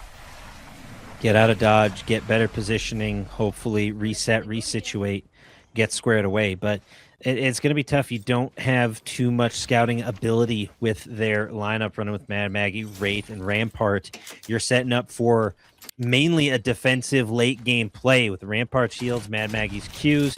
It's trying to stay alive. And again, Seed's taken out relatively early. Surprising to say the least. So Seed's starting to slip a little bit. They're already on the 8th spot, and they may slip out of the top 10 in this one. Oh, they will almost assuredly will here, because as you get further and further, the points start to become easier and easier to like just make up that difference. The inconsistency is not what you want to see this deep into the series. You need to get another big game if you're Seeds to get yourself safely into that top 10. G2W now could be picking up a couple of resources for themselves and will make their way over. There are more teams in the vicinity, I think, just going by the explosions that I did see. Slowly but surely, shots and more coming in is inevitably the whole point of Apex Legends is teams will inevitably have to fight. You can run, you can hide, but eventually you're going to have to take a shot for some victory. In any case, 16 squads remain as we continue here. G2W rotating on the outside and surprisingly touching grass in one of the few spots you can on E-District. Yeah, G2W now. Taking a look here. Havoc able to hit, get some cracks here, but not exactly the shots you needed, as they're going to lose their Wraith right out the gate. And G2W, I think, making the call. We got to disengage from this fight as quickly as possible. Juicy Schmoves throwing out the nades, throwing out the smoke to try and make an exit, but there is no way out. G2W taken down very early. The new Kings coming in clutch to claim their crown, but they're already getting pushed in third party. This is the danger of most Battle Royale situations, is the second you start fighting, you have to think about the third-party potential, and it's the last squad I think you'd want to see other than IDK. It's the Cybercats lurking on the World Wide Web, on the chase down, as Cybercats now looking for the shots, triple takes coming in, big burst damage, looking for a finish. As Cybercats rotating on in, this is going to be very, very difficult to counter if you're the new Kings. Cybercats trying to chase down. They wanna get a little more aggressive here, and you know what? I like it. They're not playing behind. They're not playing slow. Well, okay, maybe I like it a little bit less. So they are going to lose one member. Hopefully, be able to get that member back up, and Cybercats now happen to play a little bit safer. Potentially just a little bit safer. Cybercats decide to take the high ground. Should they fall, need not worry. Cats always land on their feet. There's 15 squads left, plenty of opportunity for points, plenty of opportunity to make some aggressive moves. And now rotating in up top, might try to find the angle to drop down on, continuing to rotate, and could prove to be interesting on the damn wall as they continue on a big rotation. They want to find this angle. Will they elect to drop in? I don't think so. They're going to try to hold this high ground for as long as possible. Cybercats also just, I think the fact that they recognize, hey, this fight not going terribly well. Let's try and take it a little more isolated, a little bit more focused on where we can take the fight on our terms. And there, that RE45 starting to hit. Triple take, 88. Get that No final scope. kill. New Kings do go down. And Cybercats, triple take. That thing works like a shotgun at close range. Uh-oh. The third party, though, coming in. It's who else but Lena Bob coming in to cause some chaos. As Cats try to return favor. Lena Bob also going down. Mad Maggie coming in with the ult. Gonna try and do some damage as we see the Seer ult come down. Bangalore ult. Ult spam aplenty. And now Nade's coming in. Yan's able to protect themselves from the Bangalore ult just under that so small many patio. nades. Beautiful nade throws as Los Ocraleros get taken out across the board. Cybercats, though, in trouble here. Yan's dropped to 2 HP. Unable to get the knock as it's all up to one cast here. Trying to stay up, trying to stay alive. Gets blocked by the Maggie Q. Trying to climb out, but just eating damage. Just trying to climb away. The cat has claws. Staying alive somehow, some way, but now eating the storm damage. Has got to heal up now and got to heal quickly. Should be able to get this med kit off just in time. That doesn't do damage, so still will be able to get it off. Did it in just the right moment. Throwing the Stinger Bolt now just to keep a little bit of space, but there is a little spot on the other side. Ducks. Incredible job. My goodness. Incredible job and chase down from the Dill Ducks. As again, if it's not the baby seals, it's the Ducks taking down the Cats. Big kill as Cybercats taken down within the top 15. They are not going to get that top 10 finish in this matchup, but I mean, Dill Ducks have a chance here to climb up into the top 3 yet again.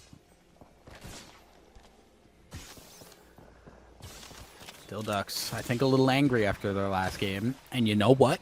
I don't blame them. Going out first, when you're that high up in the leaderboard, it stings a little bit. It calls into question a lot of things, and Dill Ducks wanting to put those questions to rest as they move their way further and further into this ring. They're going to have to try and find a way to sneak in and heal up before they take the fight of one of these teams nearby. I think it's just more so about getting into zone and playing it carefully. You got to be careful. You have February Vortex lurking on the corner and shots coming in. They heard. As Vanitos looking for an angle up top. Trying to just maintain positioning, but also just get as much info as they can. As everyone starts converging in E District, it is not going to be ideal for the Baby Seals, as they are dealing with the pressure now of zone and of teams collapsing on their location. Shots coming in, quick reload from February, able to get that reload out and get the knock as Renzalations goes down. Gonna need to find a way to escape, and luckily they do, but I mean, it's just poking and prodding now. Do you elect to keep the fight going, or do you try to reset? And it looks like they're gonna push back in. February is definitely not afraid to take these engagements here, but might be in a little bit over his head. We'll have to heal back up. And again, they want to get Podge, but the question is, how do they get Hodge? Well, I mean, 252 headshots off the G7 Scout. We'll do a little bit of that for you, but I think they realize it's not a fight they ultimately want to take, and they are going to disengage from it and try and find a spot in zone that they can move to safely. Yeah, I think they just want to get reset and resituated, set and squared away. Is starting to see some Watsons pop in as well. I saw a Watson fence line, at least one in the lobby, but I'm curious to see how we start to see those new legends and start playing these late games. We're going to see some interesting finishes yet again. 12 squads remain. A couple of teams running in just 2 squads. VLF need a big performance here to get up on the leaderboard. Freelancers in trouble as Mantis on the run trying to save their squad. Busted C, the team running that Watson, and they have set the spider's nest up down below, and they will be able to sit here for a bit. You can see them calling where that ring is going to be, a little bit south of the large building inside, and they are dead on that one. It is going right down to the south. T2G Titans don't have time to think about that right now because they need to get out of here, and they are going to get tracked. It is just Hacks, and I don't think even Hacks could get you out of this. You are going to be going down either way. The nades flying in, and there is a sliver of HP on this team. We are holding on to the edge of the cliff, and there is a blizzard coming your way. And guess what? Lena Bob has a bow check. We know what they're capable of. With just 5 HP and a dream, Hacks trying to stay up, but the nades are too much. The R99 too much, and Lena Bob, the Dill Ducks, on an absolute killing spree. 9 squads remain. Flinzar at 5 kills already. Solid 1,200 damage under their belt. They are absolutely fragging and frying with Seer thus far, and now Lost at Sea in trouble. Watson fence lines and the ult drop down to at least have that trophy system set up so you're protected from the nade spam, but you're going to have to move eventually, and the Dilducks know exactly where you're hiding out. Yeah, but they have the Valk, so they can just kind of get up, get out, and be A-okay. We'll take their movement over towards that southeastern side. Baby Seals, they don't have a Valk. They can't do the same thing. And you can see why that is becoming a problem very, very quickly. They've not been able to get through here. They've not been able to get Podge back into the game. And now Vortex is in trouble as well because they are not given space to just sit down, catch up, and heal. Sorry, I got totally just tunnel visioned on a player's name on the side of Borsocks. That is Live, Laugh, Love Lockheed Martin, I think. Yep. Which is insane. Beautiful gamer tag, by the way. But as we continue here, teams are starting to feel the pressure of E-District. All these tight corners causing all sorts of problems as HWK gets taken out by VLF. CNN, ABC, it don't matter, you and me, as we continue here. 8 squads remain. Baby Seals now in trouble as they are feeling the heat. As Live, Laugh, Lockheed Martin, Borsocks, and co. tried to stay alive. Borsocks are able to keep some pressure out, but they are getting Watson fenced into their own demise here. They're going to have to find a way out of this building because it is going to be a prison for them if they are not careful. Baby Seals, on the other hand, as we check back in, Vortex still panicking, still on the run. Oh, not going to be doing that for much longer as Baby Seals finally taken out by who other than Dilducks getting their revenge. Really incredible stuff from Renzalations, that triple take, and Flinzar with the bow check, getting more knocks, getting more hits. 7 squads remain, folks, as VLF holding in here. Dilducks eating some damage as well as Renzalations goes down to Surust. Dilducks now trying to return fire. They're in a bit of a predicament here. You're going to have to try and get this res. You do not want to be down a player this late, as they're going to pop the Seer ult, get a lot of good hits on their enemies, and Flinzar now just trying to provide cover as Renzalation's able to get back in the fight, now needs to heal. And no support legend on that team, so no way to get back up at full HP. Dilducks loading up the nades onto the bow check, and Flinzar gonna look here to try and get some damage down. Won't get the shots onto the flying team. They are going to get some shots onto the team trying to shoot at the flying team. Got to look down at the ground, too, sometimes. There'll be a little bit of extra poke. BLF now getting stuck out of the air as well. No, Max. Now healing at a very inopportune time because the ring is going to force them to move. That is so unfortunate for VLF, but this is one of their better opportunities here as FWG gets taken out. They do get back into the top 5, finishing. VLF needs an opportunity here to pick up some more kills and potentially get away with the win. More nade spam coming in. They are just tanking it, trying to stay alive behind Rampart's barriers. As Flinzar able to get the knock on Pronation Lick, and Flinzar and Lena Bob taking the W.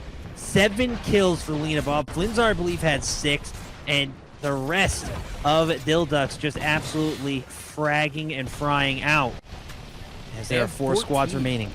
They have Sorry, 14 go ahead, at Falcon. least there, because there was 7 kills, 7 assists. So Yes. there could be some kills that Lita Bob was not even a part of too. So we are looking at a high score game from Dilducks. Now, can they close it out is the big thing, because getting a victory here would shoot them way back ahead. Like that 0-point game didn't even happen. Would have to agree with you there. Their best finish was 3rd thus far in this Redemption Finals. Now VLF trying to push up. We got a lot of Mad Maggie Qs to contend with. Those Watson fence lines coming in to the detriment of everyone else, but they set up the barriers. You can take out those fence lines, but that takes precious time, ammo, and that is just not what a lot of teams have in this stage of the matchup, as Seer getting some beautiful vision. Dilducks playing the low ground. Now Mad Maggie Q's coming in to pepper some shots. The Stinger Bolt, though, as Dilducks in trouble here on the low ground, but Borsucks get taken down from on high by VLF.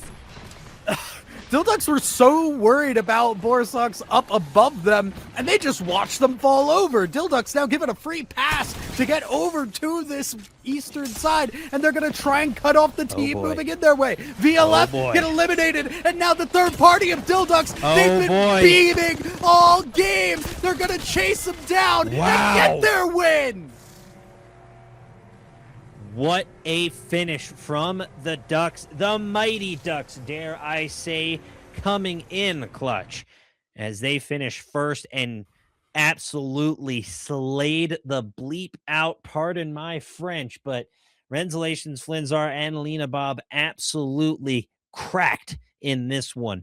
A huge game statement, game 5, dare I say, from Dilducks as we go to the leaderboards in just a moment, folks. I think that one is going to turn out quite well for Dilducks, because they honestly may have doubled their kill count in that one. I don't know if they got exactly 28, but I feel like it was close. They were frying people there. We thought maybe after that one game of them kind of going out first, we thought they might be a little bit of a pickle. Dilducks able to come back up on top now, and beautiful way to cap out this entire stretch of games for Dilducks. That really should realistically put them safely into top 10. There really should not be a question. Dilducks should be just safe. I think they'll be north of 70 points. Yeah, it'll be very astronomical, nigh impossible for them to not be in top 10 at this point. So now at this point, we are looking to see how they end up in terms of draft position for tomorrow. Yeah, I just refreshed my overstat page, and I mean, you folks will see it in just a moment, but it just goes to show the ferociousness of a duck. I don't know what duck they necessarily represent, but I want to say it's the tried and true mallard that they're going to be rocking on the jerseys in an incredible effort in match 5. They dropped, if I'm not mistaken, I do my math right, to carry the 23 kills in a single match, nearly a third of the lobby. Yeah, it was 23. Okay.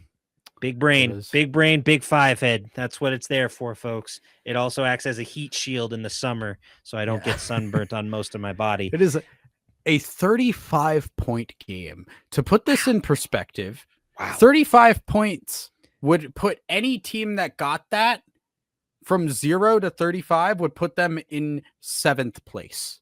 Correct. On the leaderboard right now. Correct. That is a single game where they beat out 7 teams' entire series so far. That is a bonkers level of capability. Filthy. Yeah, I super impressive game from Dilducks. Deserve to move on tomorrow, and they almost assuredly will. Want to call out too, we have our legend bands.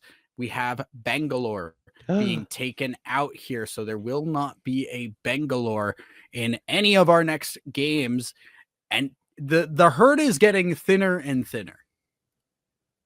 Yeah, I mean, what an incredible job. The Dilducks deal out the damage, to say the least, as we continue with How long were you cooking that one? I gotta know. I was thinking of Ed, Ed, and Eddie, and I was trying to work out. That was a good one, Double D into the comms, but Did you catch my little bit. pickle one? I'm curious. Yeah, I said they were in a bit of a pickle, but the dill ducks ended up on because dill pickles. No. All right. Well, okay. So it's just gonna be me going on forward. Yeah, like this happens because to I me more didn't often think of than I it. want to say. I didn't Yeah. think of it. I thought I could get away with this. My fault. It was right there. It was right there, and I couldn't get it done. Unfortunate. But I mean, they really just soaked up the brine and were locked in. I knew that was where we were going. I was trying so hard to think of something. It doesn't even make sense. It doesn't make somewhere sense. on there. Yeah, They were just they were in the briny deep last game, and now exactly from the briny deep to the highest of highs to cap off a beautiful game for them. They really had us going with the twists and turns, but they were able to really open it up and get what they wanted, which was the sweet dill pickle inside. And if you think about Hopefully it, they're not salty about the other game. No, not too terribly salty, but if you couldn't tell, we're buying time because exactly. What I think it is, what the bay leaf of it all, it really is we don't necessarily know what it's for, but we know that it adds something, and that's what Dill Ducks did here today. As I lost Thousand Eyes on that one.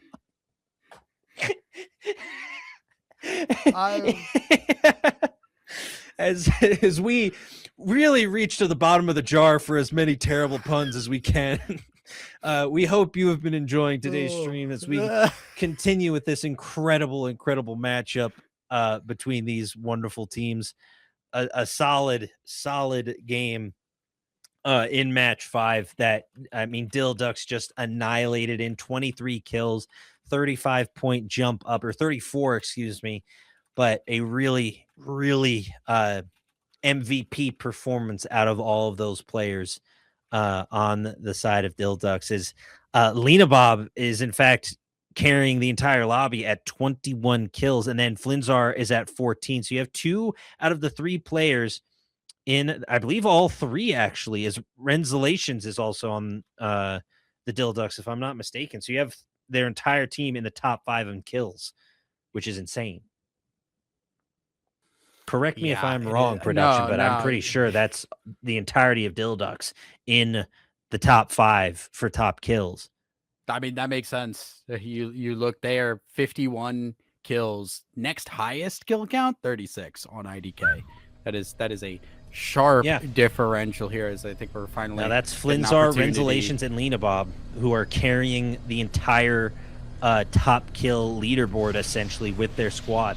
Dill Ducks deal out the damage, folks. They are deadly, to say the least. We are going to move our way on to World's Edge. I'm just refusing to engage with it at this point. We the deadly Dill Duck squad. the dastardly Dill Ducks. Dastardly, deadly, devious Dill Ducks. Do it again. As we get ready for map 6, who are you hoping steps up in this one? Because VLF were able to get a solid finish in that one. They're at 24 kills, and we see Seeds just on the brink of being eliminated should this wrap up now. They're in the 10th spot. I'm hoping Seeds can step up. I felt like they've had some fairly decent performances, but something's just getting to them. Yeah, it's right now. VLF are in solid position, to be fair. Like we said, 46 is what we said for median. For 10th place is what we expect, just based on the first half points. They are currently at 50, so they are currently above that 10th place finish point that we were expecting. So They don't have a whole lot to worry about. However, yeah, no, they have been lacking behind some of the really top echelon teams that we have seen. Granted, it has been all over the place. There has not been a team that has ended up top 3 more than twice. And that is a little unusual, especially for a redemption bracket where usually you see like a stretch of one or a couple of teams being above the rest.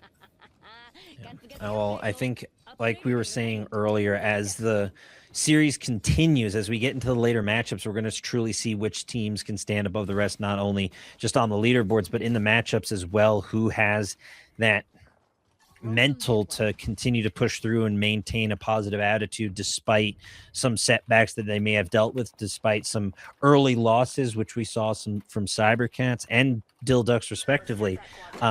To bounce back and to continue to compete at such a high level is incredible.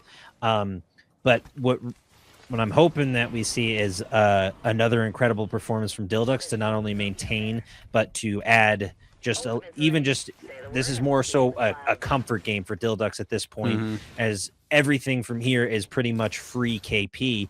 But I'm hoping what we see is one of the other teams potentially stand out and have a big game. It doesn't necessarily have to be a third of the lobby big, but a team like Pro Nation Licks only sitting at 4 kills, but still in the top 10, getting solid finishes through and through.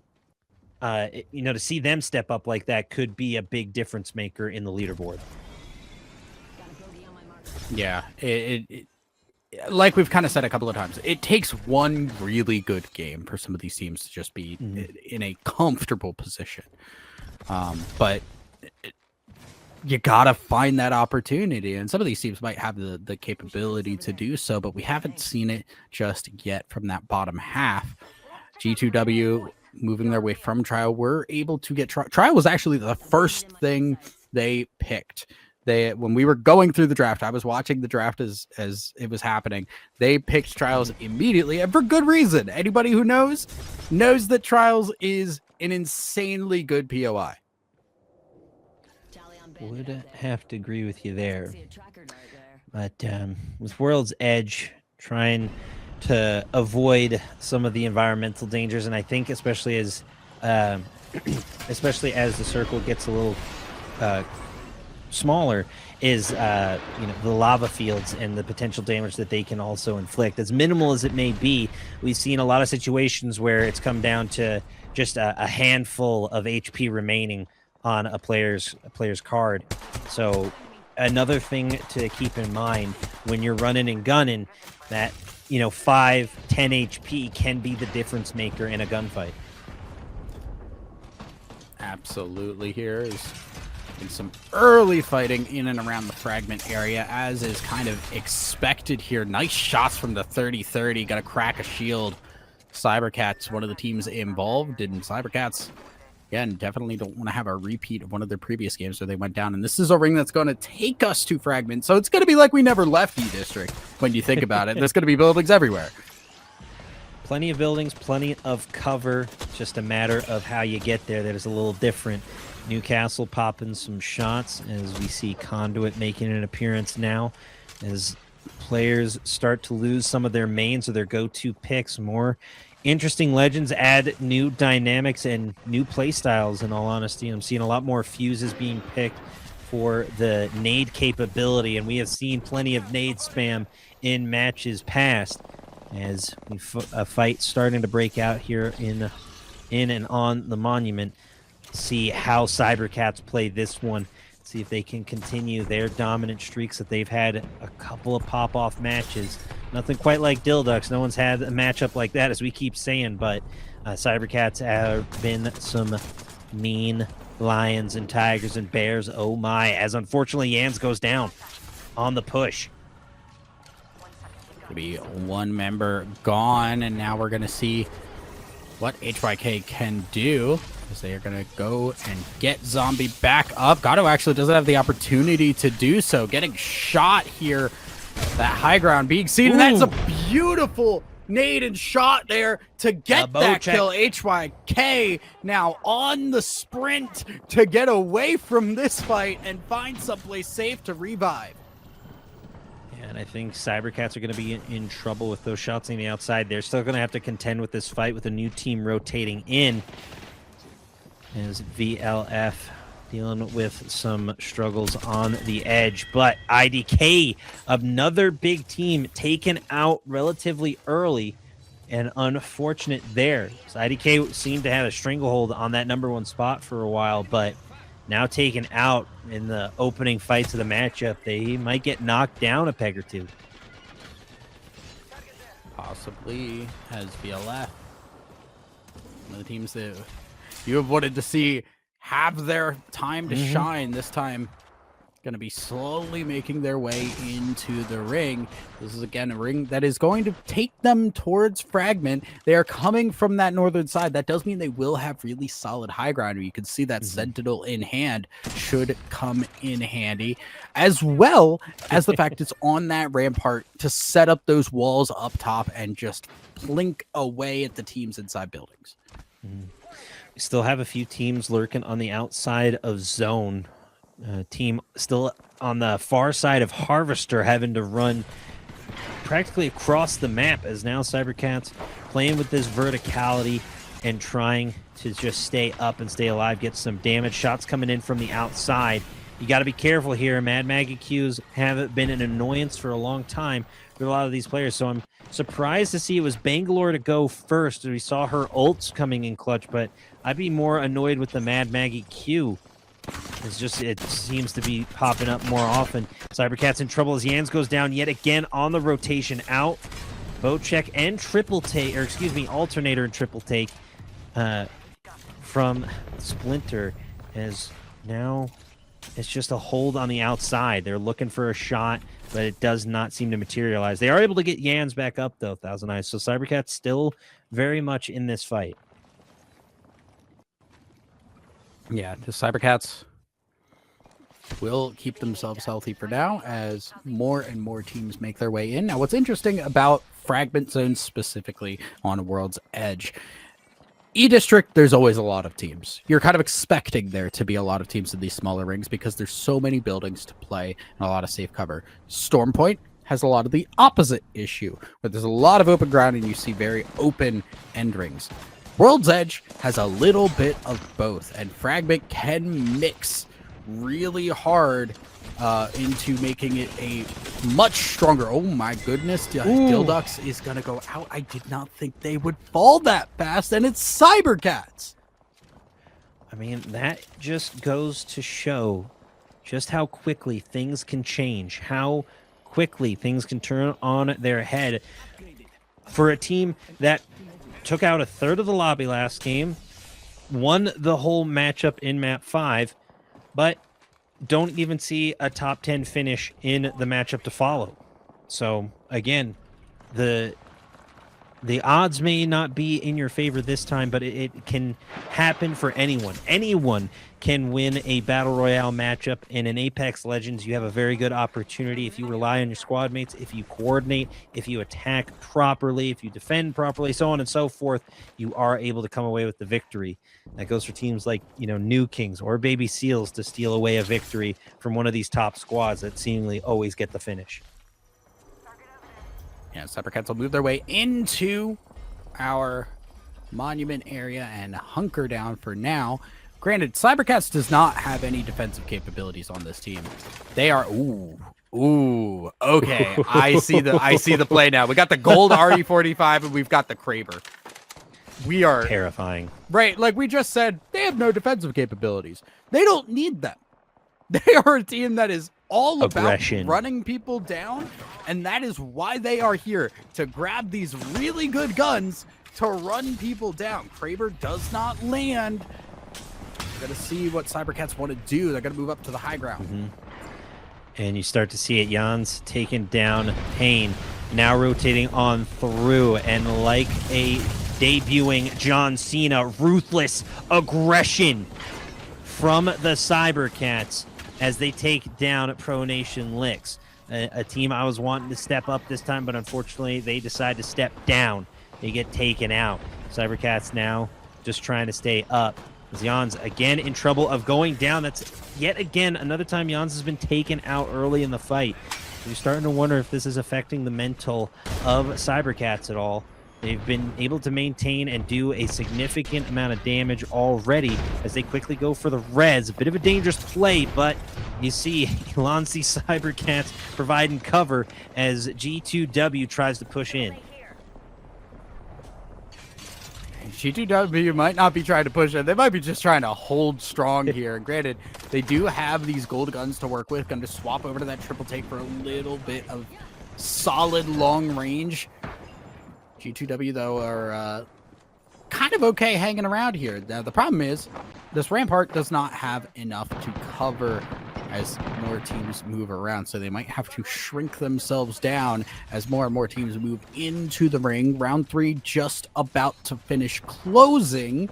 We are down to 12 squads now, and this ring gonna move away from a lot of those more populated buildings into some open air. That is going to be a dangerous rotation for a lot of these squads. Cybercats have a fairly good angle for a lot of these teams rotating in to zone. Should be able to get some decent shots with the Kraber, but you just got to try and land them. Cast trying to find the shots. Lithium Esports does get taken out. Unfortunate for them, but that is just the way the cookie crumbles.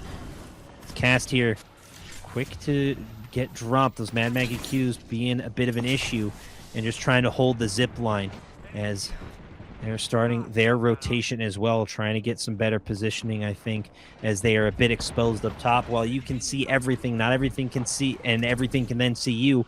Borsuk's taken out as well. Cybercats now rotating out, looking for a shot with the Kraber, and I think that therein lies the danger with the Kraber, is you want to hit that shot so bad just to get that initial push, but it may be an over-reliance on it where you're just wasting time and should either swap to your 45 or just elect not to take the shot at all and save it.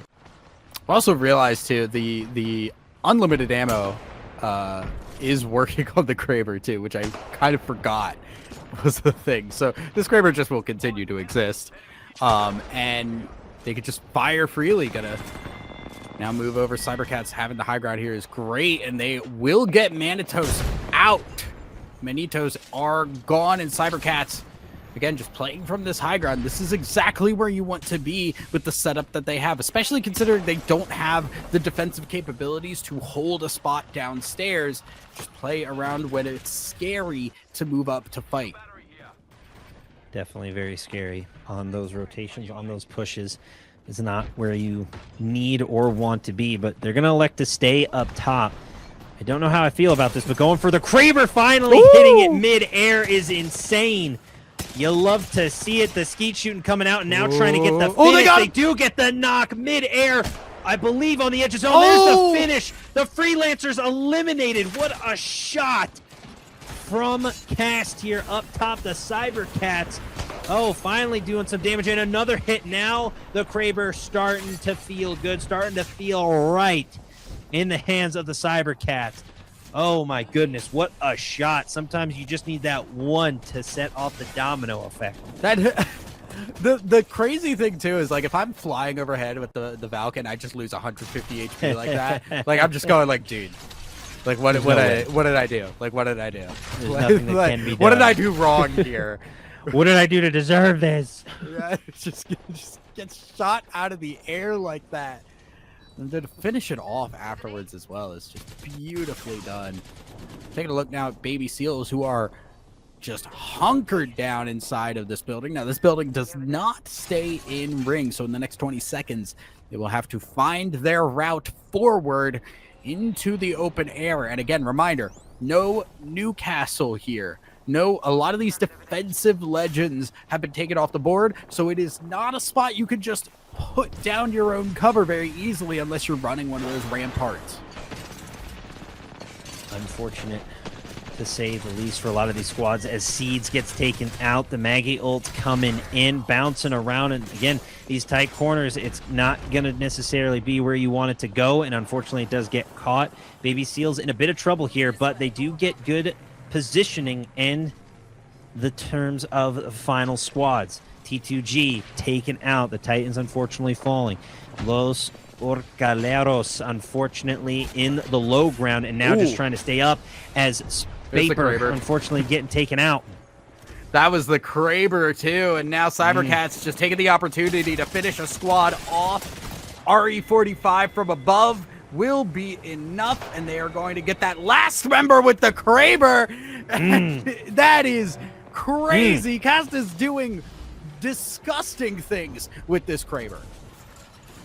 Disgusting doesn't even begin to start. Top 4 situation yet again for Cybercats. Shots coming in as VLF taken out, unfortunately, will not get that finish that they were looking for as they call in the mobile respawn. Here comes the push. They realize Cybercats is trying to call somebody in, and they're trying to get there before they can. Big thing is that you're also looking at, there is a third squad somewhere around here. Cats are trying to stay up, and G2W does go down, so that is now just a 3v3, but they're not even going to get those 3 up. It is going to be Cast left alone, and Cybercats can't finish it. It's Baby Seals on top, and we know who the top predator is. It is the Seals of all things. The Seals find a way, and we were talking about this very early on in the matchup. One of these lower squads to show an upset, to change the face of the leaderboards, to change the landscape for these final few matches. Just 2 matchups remain now, folks. Just 2 more as things wrap up on World's Edge for the Baby Seals. They get a big and much-needed finish as they were sitting in the number 12 spot, but now will probably take a solid jump up on the leaderboard. If I get a quick refresh on my overstat side, yes, they do, from 12 to 7. One of the biggest differentials we've seen as they go up 5 spots. What a jump for Baby Seals. Cybercats take the lead back, though, over the Dill Ducks. And my goodness, now we start to see the separation. The Cybercats slaying out in that previous matchup and throughout the rest of this lobby. A really phenomenal job as we have seen a collection of kills now. 18 for Cast. He really popped off with the Kraber, 20 for Jans, and Alonzi with 16. They take that kill lead from Dildux by just a short margin, but really, really phenomenal job through and through from the Cybercats as they got 17 kills in that game 6 alone. I do want to call out too the fact that Baby Seals, we said, for how many times did we say, like, all it takes is one really good game for one of these lower teams to just jump into a relatively safe spot. Baby Seals had what, like 12 points? But they had like 16 points or something like that going into this here. But we are going to set it to a quick break here before we get ready for our last 2 games, guys. Don't go anywhere. We got 2 more games coming at you.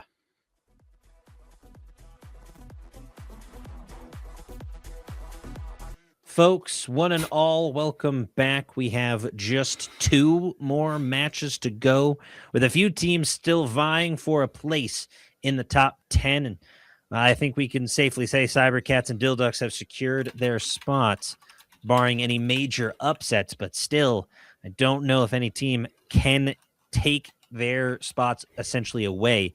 So I really think the rest of this lobby is fighting for the 8 spots that remain. Yeah, I mean, that's kind of the big thing is we said what we expect our midpoint to be at. And a lot of these teams are very close to it, but the top 4 feel like we four of those top teams are kind of in really good spot. Do want to call out our ban for the series now is going to be Mad Maggie, so we're not going to be seeing her anymore for the rest of this series. But Baby Seals jump into a really solid position, not a safe position. So they still need to get themselves in a little bit higher. But I am just super glad to see a team just pop off really hard, jump into that top 10 after so many times of saying, yeah, we just need one game, just one good game will shoot you up into that running. And you go from being way out of the running into a solid position. Question is, can they keep it? I believe it was a Marshall Mathers that said, "If you had a one shot and one opportunity, would you capture it? Seize everything you ever wanted." And I think Baby Seals were able to do just that. So I'm starting to see a couple of conduits, more fuses than ever. There is a Gibby involved from the freelancers as well as an Octane as their duo. The freelancers going in for it all. The Gibby and Octane Wombo combo connection as we get loaded in to match number 7. Yeah. And that's the interesting thing too to point out, because usually if it's a series that's not a match point, you're done by now. You're usually if you know how many games there are going to be, you are done at this point with 6 games. Now we are going to game 7 and game 8, which is going to test some of the endurance of some of these players, because some of these players have been playing all day long. And we're also looking at just the pressure that is going to start to mount for some of these teams that are on the bubble here. I do really want to see what some of these compositions are going to be. I know you've touched on a couple. We have a Pathfinder. Oh boy, do we. New Kings going for it all. Who wants to ride on a zip line? I know I do, as Servan gonna be running with everyone's favorite robot, unless you are obsessed with Revenant for some reason.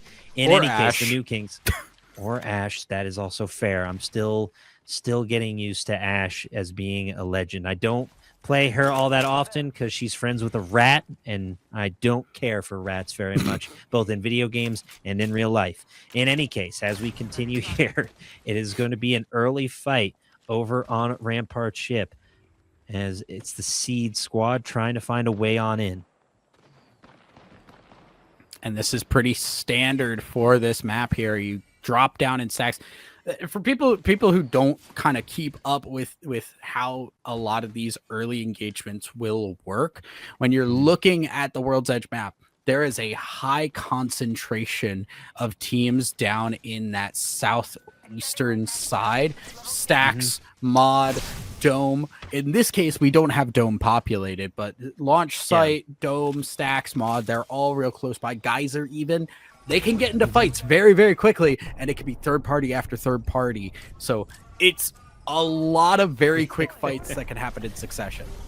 Yeah, we see Octane coming in clutch with the movement already. Spaper rotating in. We saw the Gibby shield get dropped already. It does take a little while to regen for that Q ability, but it can be quite powerful when you need some cover. And now Gibby and Octane just trying to run away. The freelancers getting chased down by Los Orcaleros, the killer whales, looking for their first taste of fresh blood in this matchup.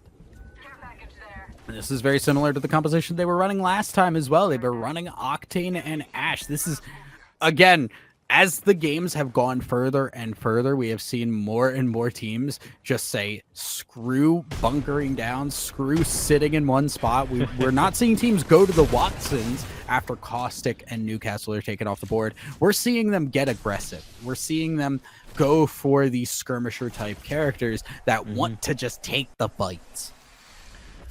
I think we're going to see some fairly interesting fights already. New Kings have been fairly aggressive on these chase downs. We have a primed bow check from Niestri trying to get the finish, trying to get a stick, ideally, especially with the nade on the end, trying to do their best Rambo impression. Don't know if they got that stick. Did not see the damage pop up, unfortunately, but still rotating in, trying to track down where that portal ended up. New Kings are also a team that does need a lot of points to get relevant in here.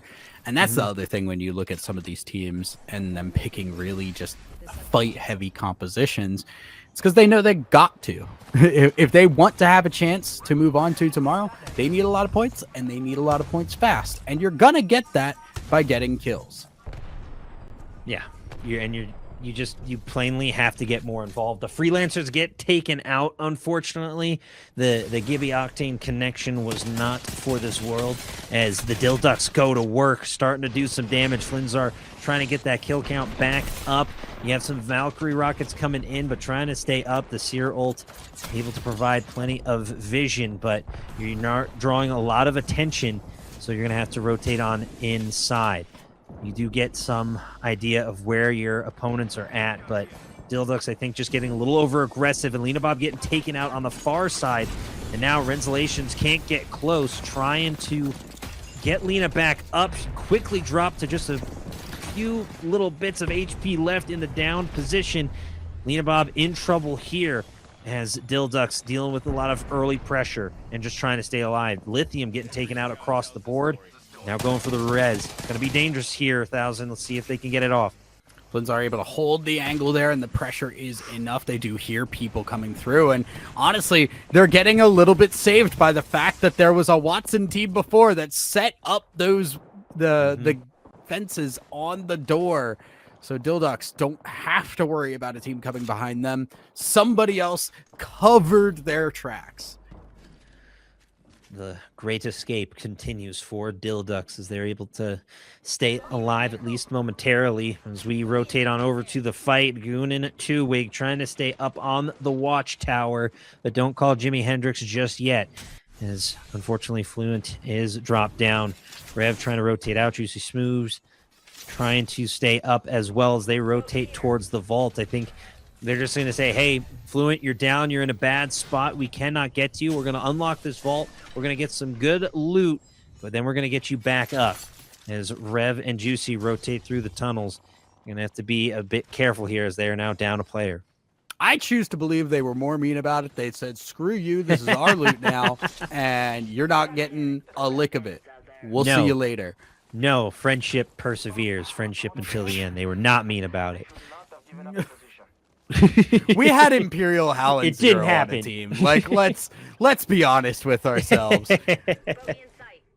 VLF, though, making their way through the tunnel, and this is an interesting rotation because this is not where the ring is exactly going. They're putting themselves in much more of a corner. Granted, any way they go down to the ring from here is going to be a bit of a choke point, but I'm surprised that they are opting into this one, and it seems to be that they have some things that they want to do, either gatekeeping a team or picking up some loot that got left behind. I think it was just grabbing some loot. They were going for those death boxes. We saw the New Kings taken out as well. Another squad that at least I was hoping could step up in this one, as you know, those opportunities start to slip away to make it to the top 10.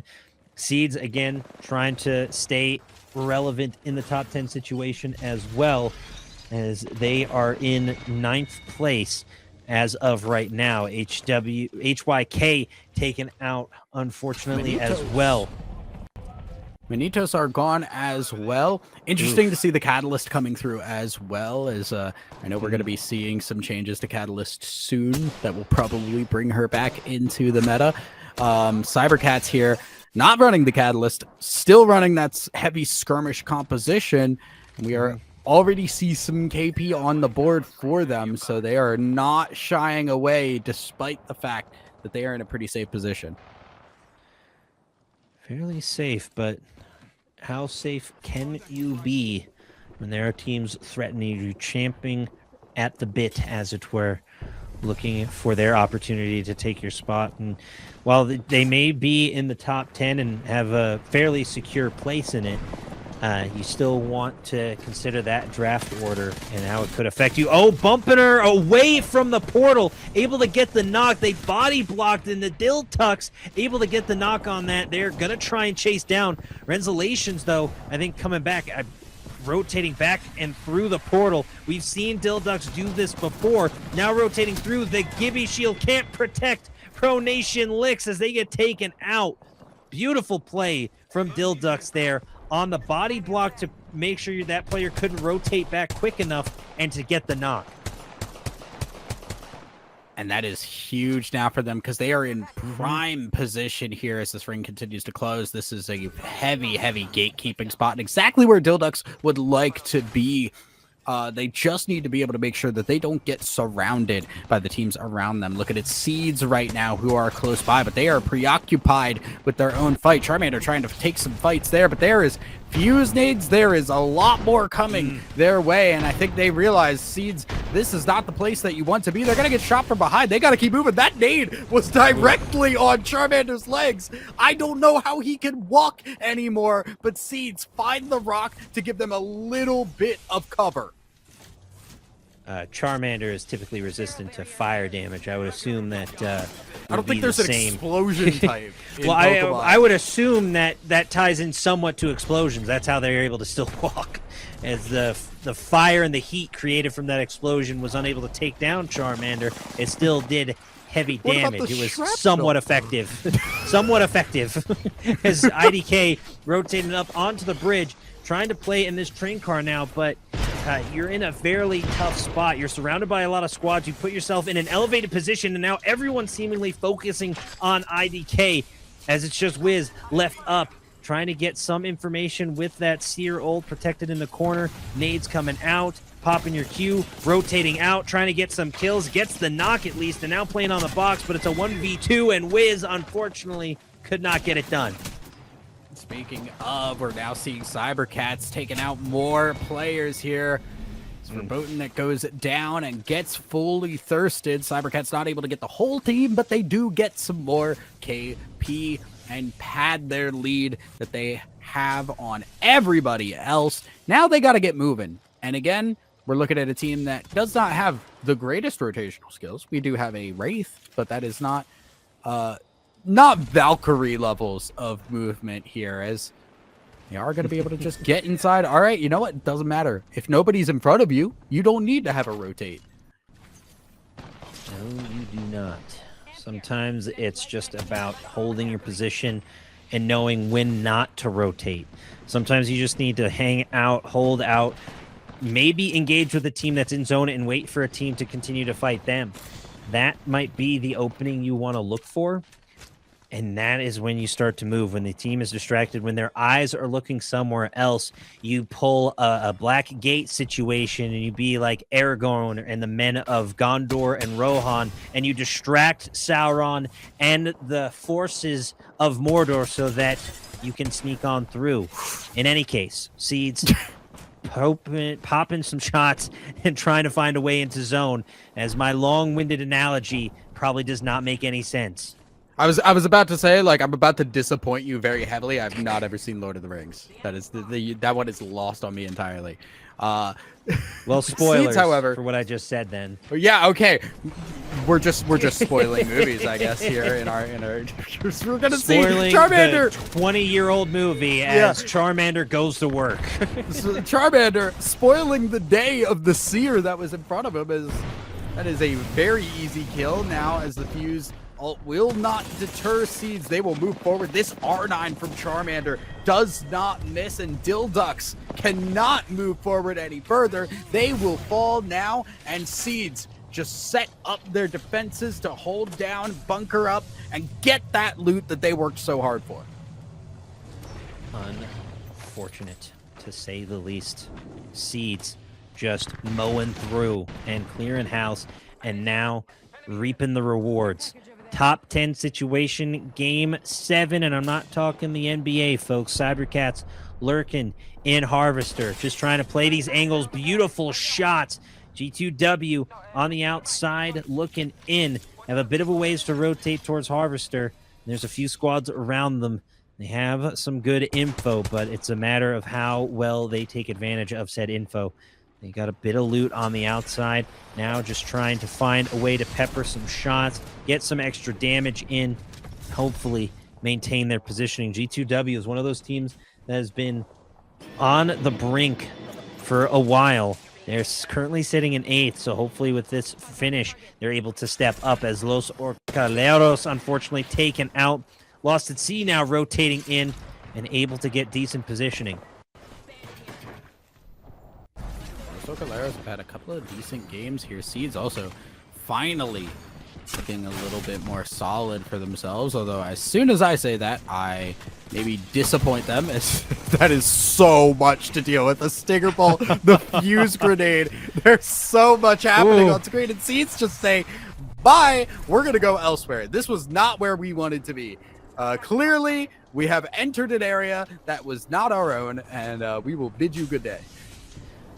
It's similar to the Doom series where they opened up the wrong portal and it ended up in hell. And luckily, they were able to get out of there. Now Seeds with the re-engage, peppering some shots, looking for the angle. Good stinger. They're going to have to pop over, and then an incredibly good stinger, but still, Seeds in trouble here as they are getting third party. It is Party City at the Harvester as Newcastle, the last one up, able to sneak down below and play the low ground and might just have to rat it out. Ooh, I love Newcastle, the spot. yeah, able to just hide away on the Catalyst as well, so we'll have a little bit of a defensive capabilities there. Lost at sea though. We've been quietly in the top 10, by the way. I want to call that out, despite some of their earlier plays, Yes, exactly. that which we shall not mention when Davy Jones came calling. Lost at sea, able to right the ship and get themselves back into safer waters. Baby Seals. A couple of finishes on Gen G and Live, Laugh, Lockheed Martin. Just dealing with some remnants of the Catalyst. And now Podge eating some damage. Baby Seals able to get a huge win last game. Could they try to go back-to-back for what would be an incredible comeback from damn near the brink of total defeat as they try to get set up on top of Harvester? It is going to be a very mixy final circle with still 8 squads remaining. G2W throwing out the nades, playing from this high ground, and now as a reminder here too, our ring is going to pull us into this middle area here, so G2W moving in to get comfy, because it is going to get very, very close range, very tight here as the ring starts to close. Those knuckle clusters can be so annoying. It's just great AoE damage to push a team to where you want them to go. And just trying to utilize these windows, these open spaces.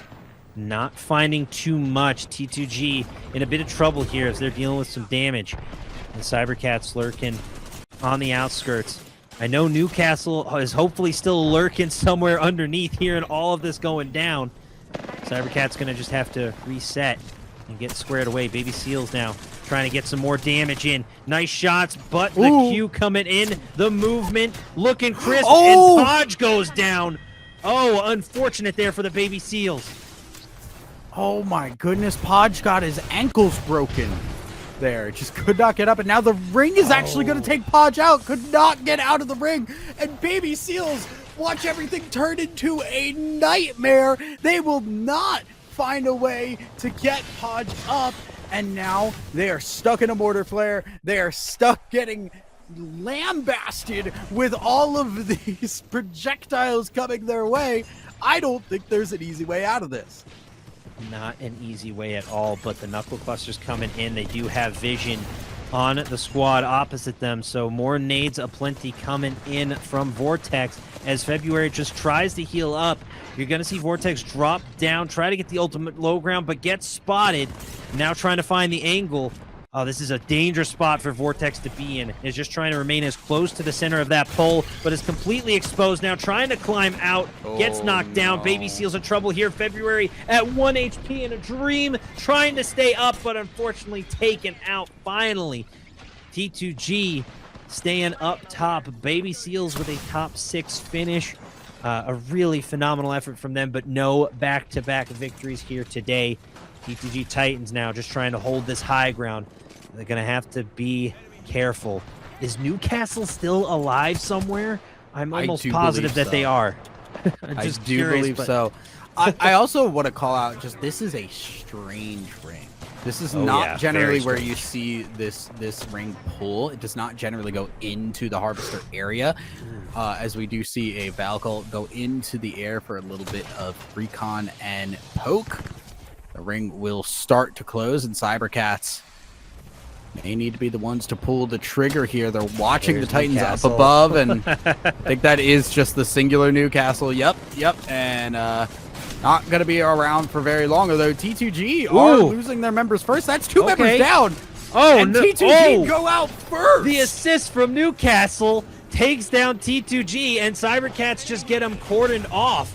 A beautiful job, and here comes the push. Top 3 squads rotating in. Cybercats have a chance to get a big victory here on this third party, rotating on in. Oh, and Cybercats No now shot. gonna No just shot. jump in. Hits the shots with the Crazy, no way, the triple Cybercats. take.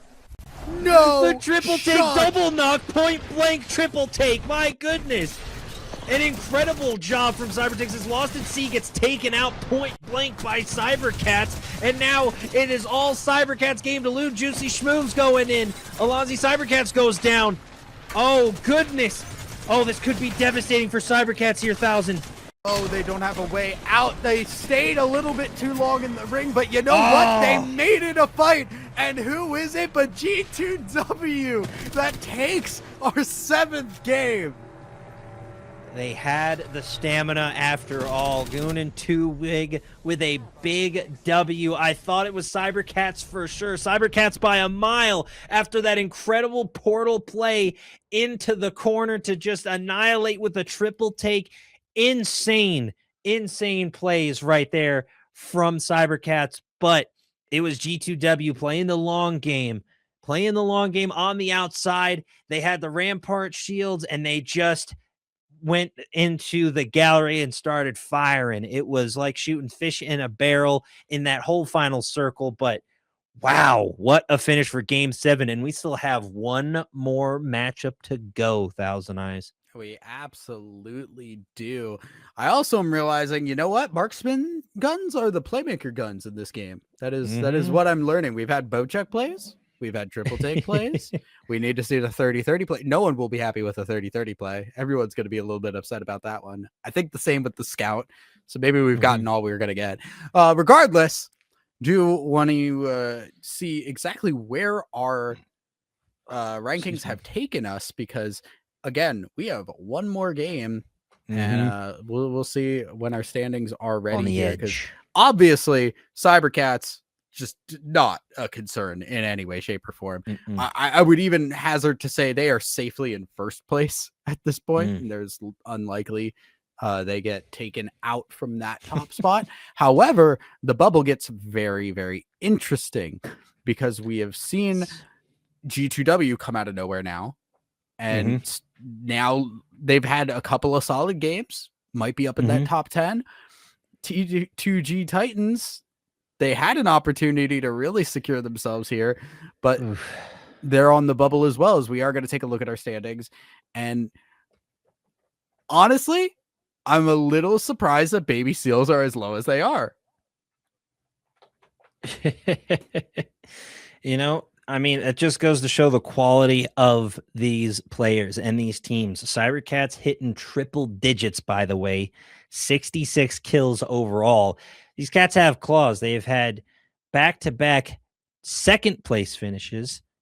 Oddly enough, it's the Dill Ducks who unfortunately have fallen a bit out of grace, but because of that incredible 35 score game and the win, they maintain it despite their somewhat poor finishes in the previous 2 games. What we're really focusing on now with this last game, I think, is going to be T2G Titans, Orcaleros, and Lithium Esports are our primary focus. There's some other squads there that have potential. I'd say Pro Nation Licks is the only other squad. The other ones may just be looking from the outside for the rest of this one, as they just unfortunately may not be able to recoup the points unless they have some insane game that really just turns their odds around. I don't see anyone outside of the top 13 switching positions on the leaderboard. Yeah, I mean, that's the big thing. And also, I think it's Baby Seals are not locked, but they are in a very safe position, because you look at where they are at, they have 45 points. They have to go down 2 spots, which means that not only do Titans need to get enough points to surpass, which is 8 Right. points. But also Los Orcaleros need to go above them as well to knock them out of the top 10, which would be Yep.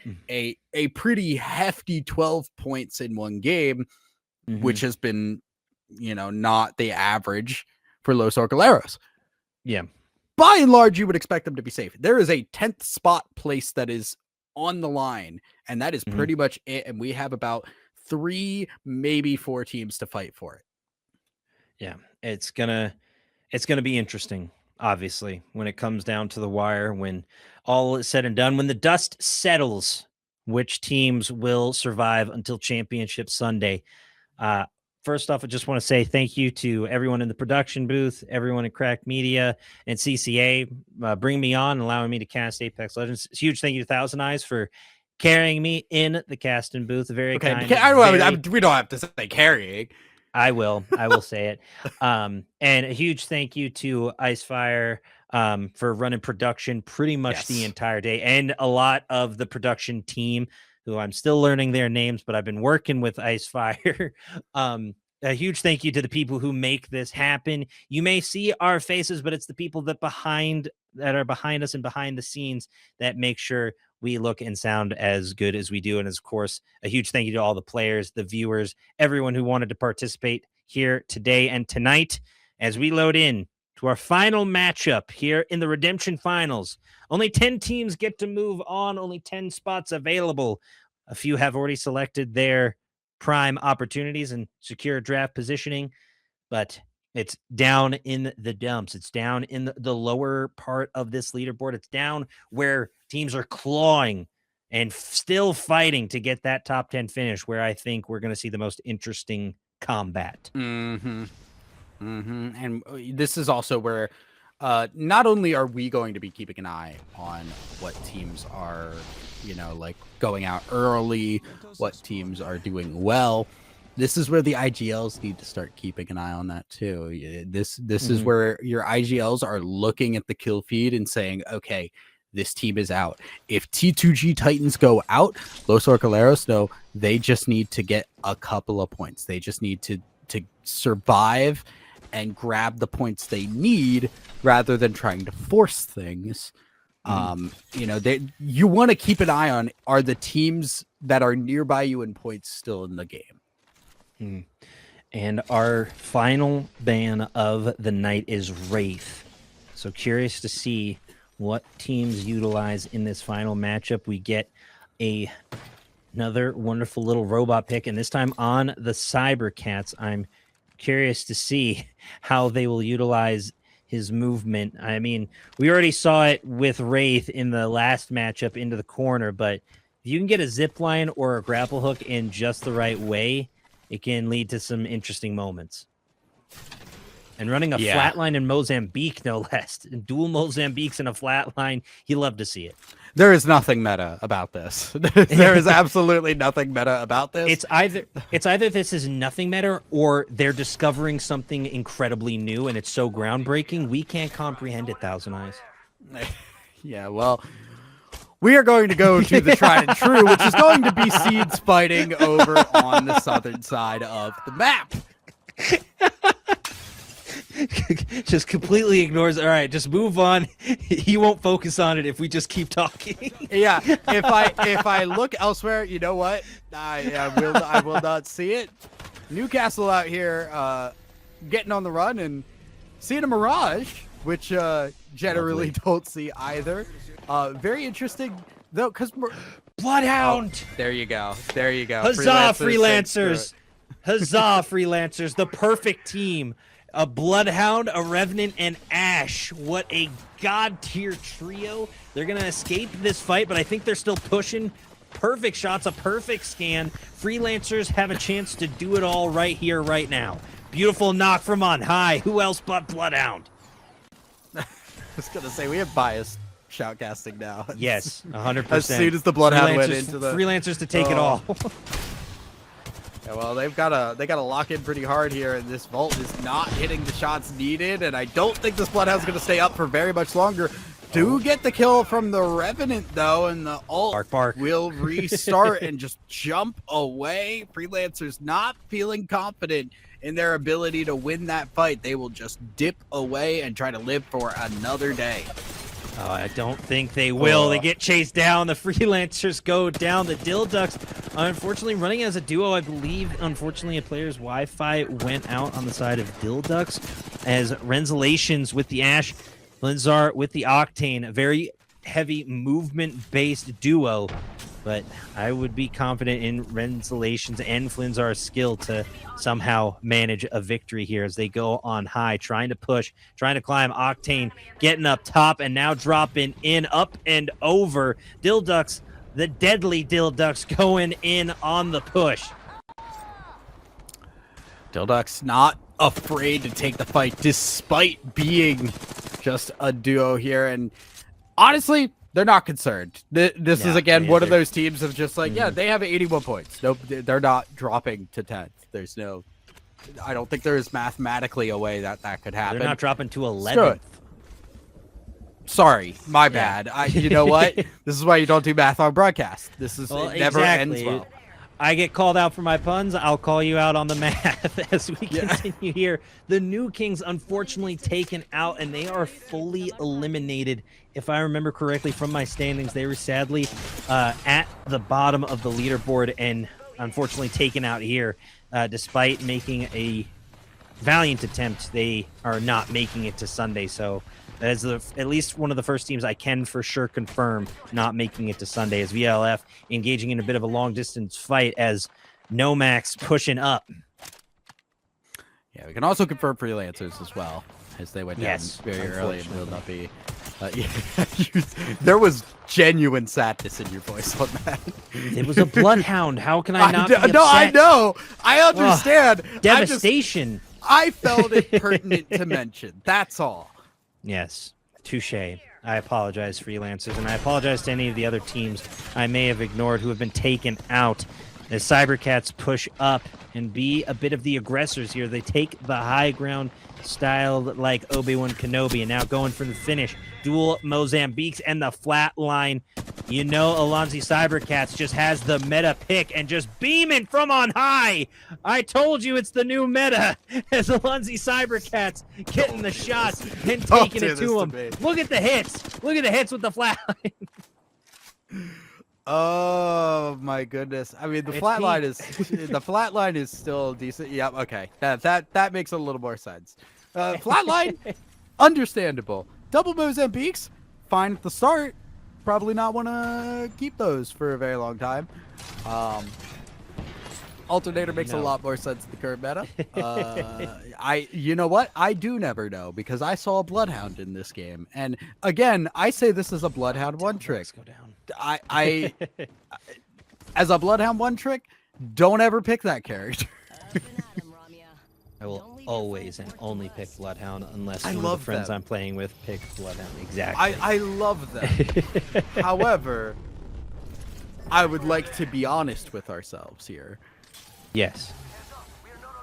As we should be. IDK pushing up. Yeah, they're looking. They've got some sight here as they will.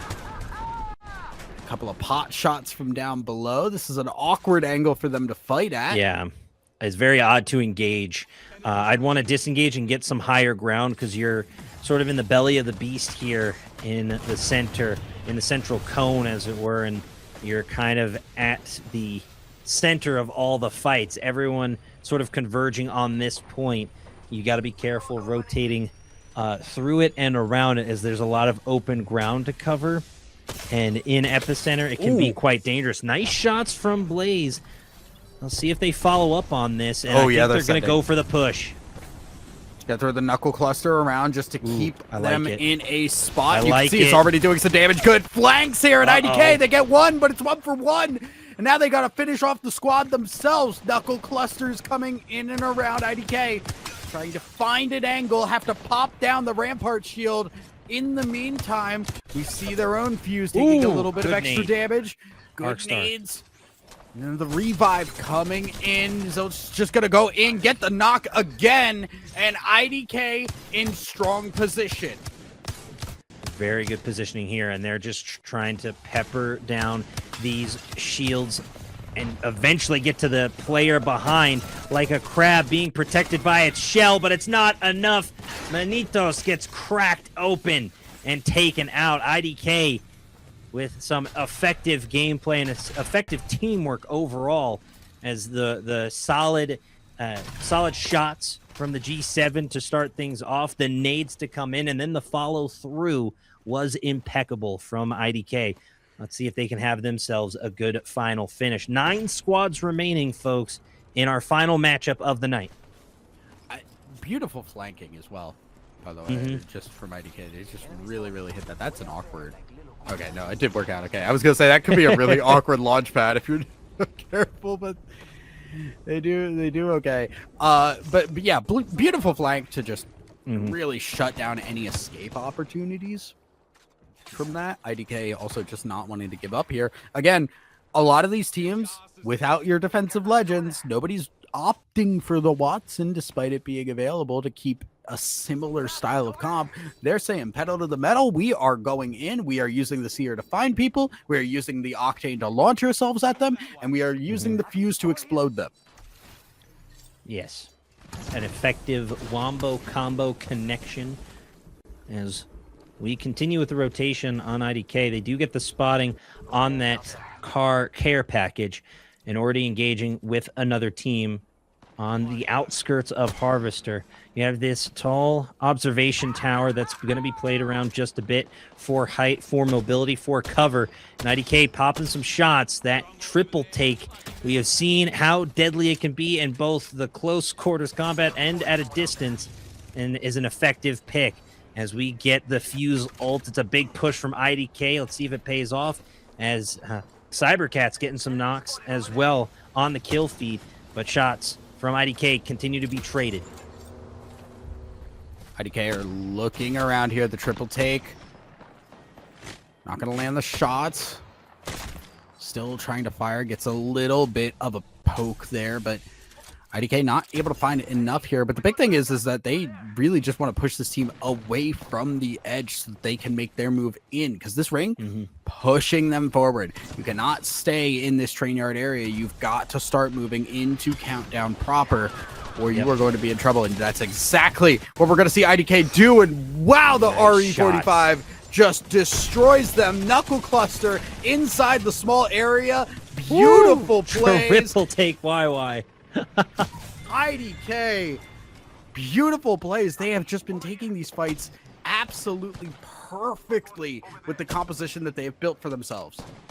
And they are going to chase down. They saw the 22 white on that player, and they want the full squad wipe. Another big thing to note, folks, I just saw Baby Seals go down in the kill feed. Seeds is sneaking up behind this IDK squad, but Baby Seals was sitting in 9th spot, so their opportunity is potentially put in jeopardy here. They do get spotted out by the Seer, but here comes the push, a massive one from Seeds as they rotate in the decoys. It's absolute pandemonium here.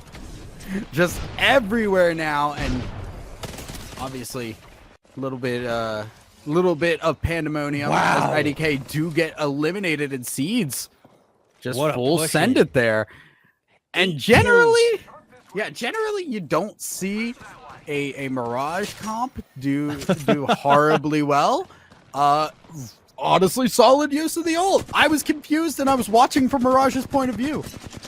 Very, very confusing as the flatline coming in from the Cybercats as well.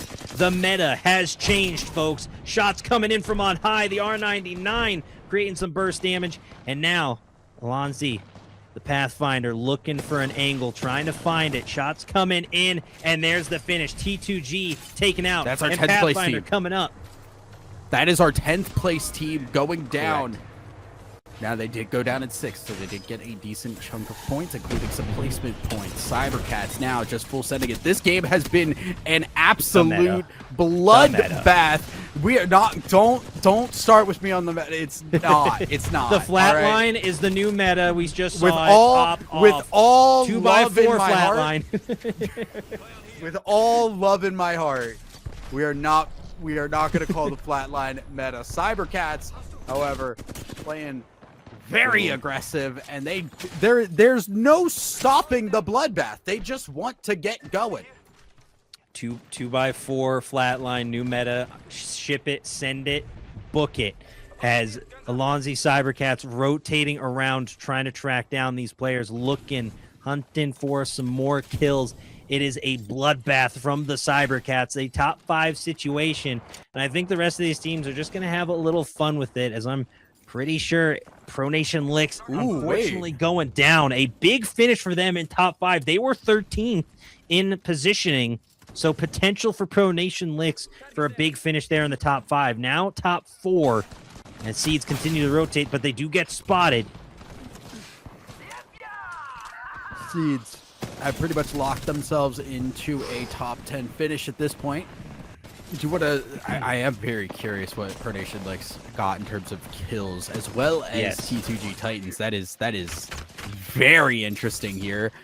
As Seeds do lose Mirage, Charmander hiding behind the armory will just run up, hit the shield bat. Nope, doesn't have the time to. He's just got a full swing onto the trying team. to Doesn't protect. have. Oh! Oh, they are protecting I think so they got well. it off. Oh my goodness. Cybercats stay alive with 10 HP in a dream. The protection was perfect from their down squad mates, but it's cast to clutch up big time. Oh my goodness, I have seen some protection strats, but I've never seen it done that well before, and to work so effectively to get the shield bat off, to stay up and to stay alive and to clutch up, just absolutely massive, and especially in a top 4 situation. But Yan's going down yet again. Yeah, it is beautiful play here from Cybercats. They have not just on the day, but in this game specifically, they've been playing extremely well. G2W, another team that has already confirmed themselves in that top 10, and be hanging out here. So we are just dealing with some of our top teams in Cybercats, G2W, and I actually don't remember who our last team is. It was Seeds, I believe.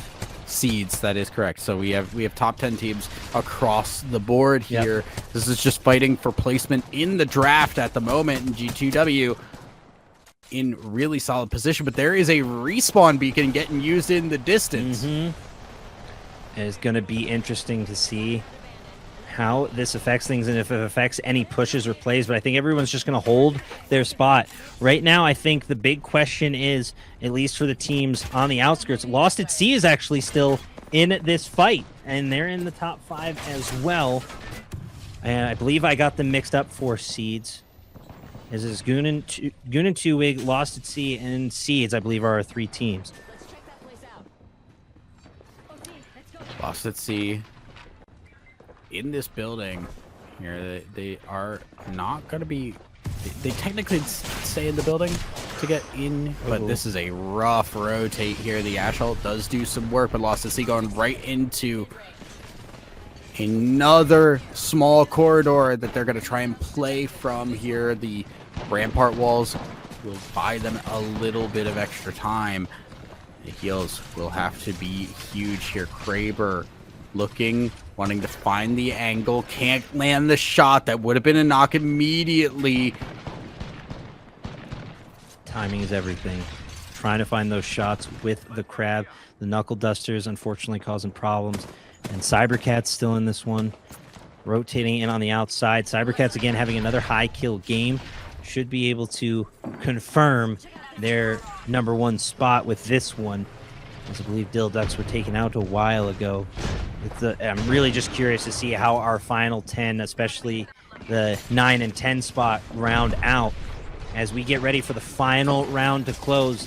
It has all come down to this, folks. 8 incredible matches, and now in just a few closing moments, 3 teams duking it out. Solid shots from G2W. They're going to have a long way to go. I think the longest of all. They do have a team underneath them, though. They got to be careful on the rotation. That team is looking at them from underneath, so G2W are kind of pinched in between these 2 teams, and it's a very awkward move here because you have to just go out either into the open or over the lava. There is not a good choice to be made. No, not ideal at all. And now it's a matter of, do you push down below? And look what Rev is doing. It's going to try and get that arrow down there, but I don't know how effective it was. I only saw a few hit markers pop off, I believe. Lost at Sea was already able to rotate. And then you have Cybercats on the outside. Yeah, Lost at Sea rotated out, and now just trying to rotate in. You got to be careful here and watch the flank. It's still some potential here. The Rampart Shields luckily coming in clutch. But how long can they last against the onslaught from the Cybercats? So here's the interesting thing. Lost at Sea and their companions to the left of them are realistically not going to be fighting. Well, I guess if they just go down and try and fight, that is an option you could make. But they also have the opportunity to... Oh, they're just Valk ulting. I don't know about the Valk ult. The Valk ult in these final circle moments is so dangerous and can prove costly. Let's see how it pays off, as Lost at Sea now struggling to get out of this predicament, and they're going to be caught here. Ash ult down below to the opposite side of zone, but they're on the low ground now. It's going to be a dangerous fight in the lava pits. It's to hide and hold their ground here, but unfortunately the walls are just not in the right spot, so they're going to have to readjust again. Cybercats from up above firing freely, although they're losing members very fast because they focused a little bit too hard on one team. Now they're getting shot on the other side. Cast doing everything possible as GGW down. will go down, and Cybercats have 2 people left against the world. They get 1 knock, they lose another member. It's a 1v2, and I don't think Cybercats have it in them. Firing freely, but not enough. Lost at Sea are your final winners of the night. Really phenomenal job from Lost at Sea. Finished third last game and will finish first here. A solid GG's across the board to all the teams that competed this evening. And now we await for the final leaderboard to be scored up, for everything to be tallied, to see who's moving on to Championship Sunday. But an absolute privilege, dare I say honor, to be in the booth here tonight. A very, very big thank you again to everyone who watched all day, who casted all day, my fellow casters across the board who were working this event, and a huge thank you to Thousand Eyes for being in the booth with me for the remainder of this evening and our production as we go to the leaderboard. Everything finally tallied up. Who's making it to Championship Sunday? T2G stays alive, as well as Baby Seals. Pro Nation Licks, unfortunately, 6 points away from that 10-point, despite their top 5 finish in this previous matchup. Unfortunately, of all the teams to try and contest points-wise for T2G, Pro Nation Licks was the one that was the furthest off, and they did not get enough KP to make up that difference. So T2G hold on to their 10th place finish and just barely sneak their way in to our grand finals tomorrow. Want to point out, Cybercats, 130 points on the day. Yes, it was 8 games rather than 6, but that is still a lot. You are looking at 130 over 8 games. That is 16.25 points per game. That's really solid. That is a decent KP slash placement in most games. I mean, it really goes to their final 3 games. They finished with a score of 26, 21, and 29 in 3 games and placed second in all of them. So a phenomenal effort through and through from the Cybercats. They did not get the back-to-back-to-back wins, but second place, that silver medal for 3 times in a row ain't too shabby either. They went down to some very competitive teams, but at the end of the day, Cybercats, I think, still had that incredible performance in the second matchup with 30 points, but it's the Dill Ducks with the 23 kills and the 35 points that took the day. In any case, as I'll say one final time, a solid GG's across the board. Thank you to everyone who helped, who participated. Thousand Eyes, anything else you'd like to add before we sign off? I want to see these teams coming from Redemption, and they want blood. I want to see Cybercats pop off. I want to see Dill Ducks have their moments. I want to see these teams come in with a chip on their shoulder and not just say, well, we're coming in with a deficit because we saw Right. some crazy good plays today. Yes. The Animal Kingdom reigns supreme. Cybercats, Dilducks, and Baby Seals all making it to Championship Sunday. My name is Big Rich X. I've been joined by Thousand Eyes this evening. Stay safe, stay awesome, and stay beautiful. We'll catch you in the next one. Have a nice night, everybody. Bye.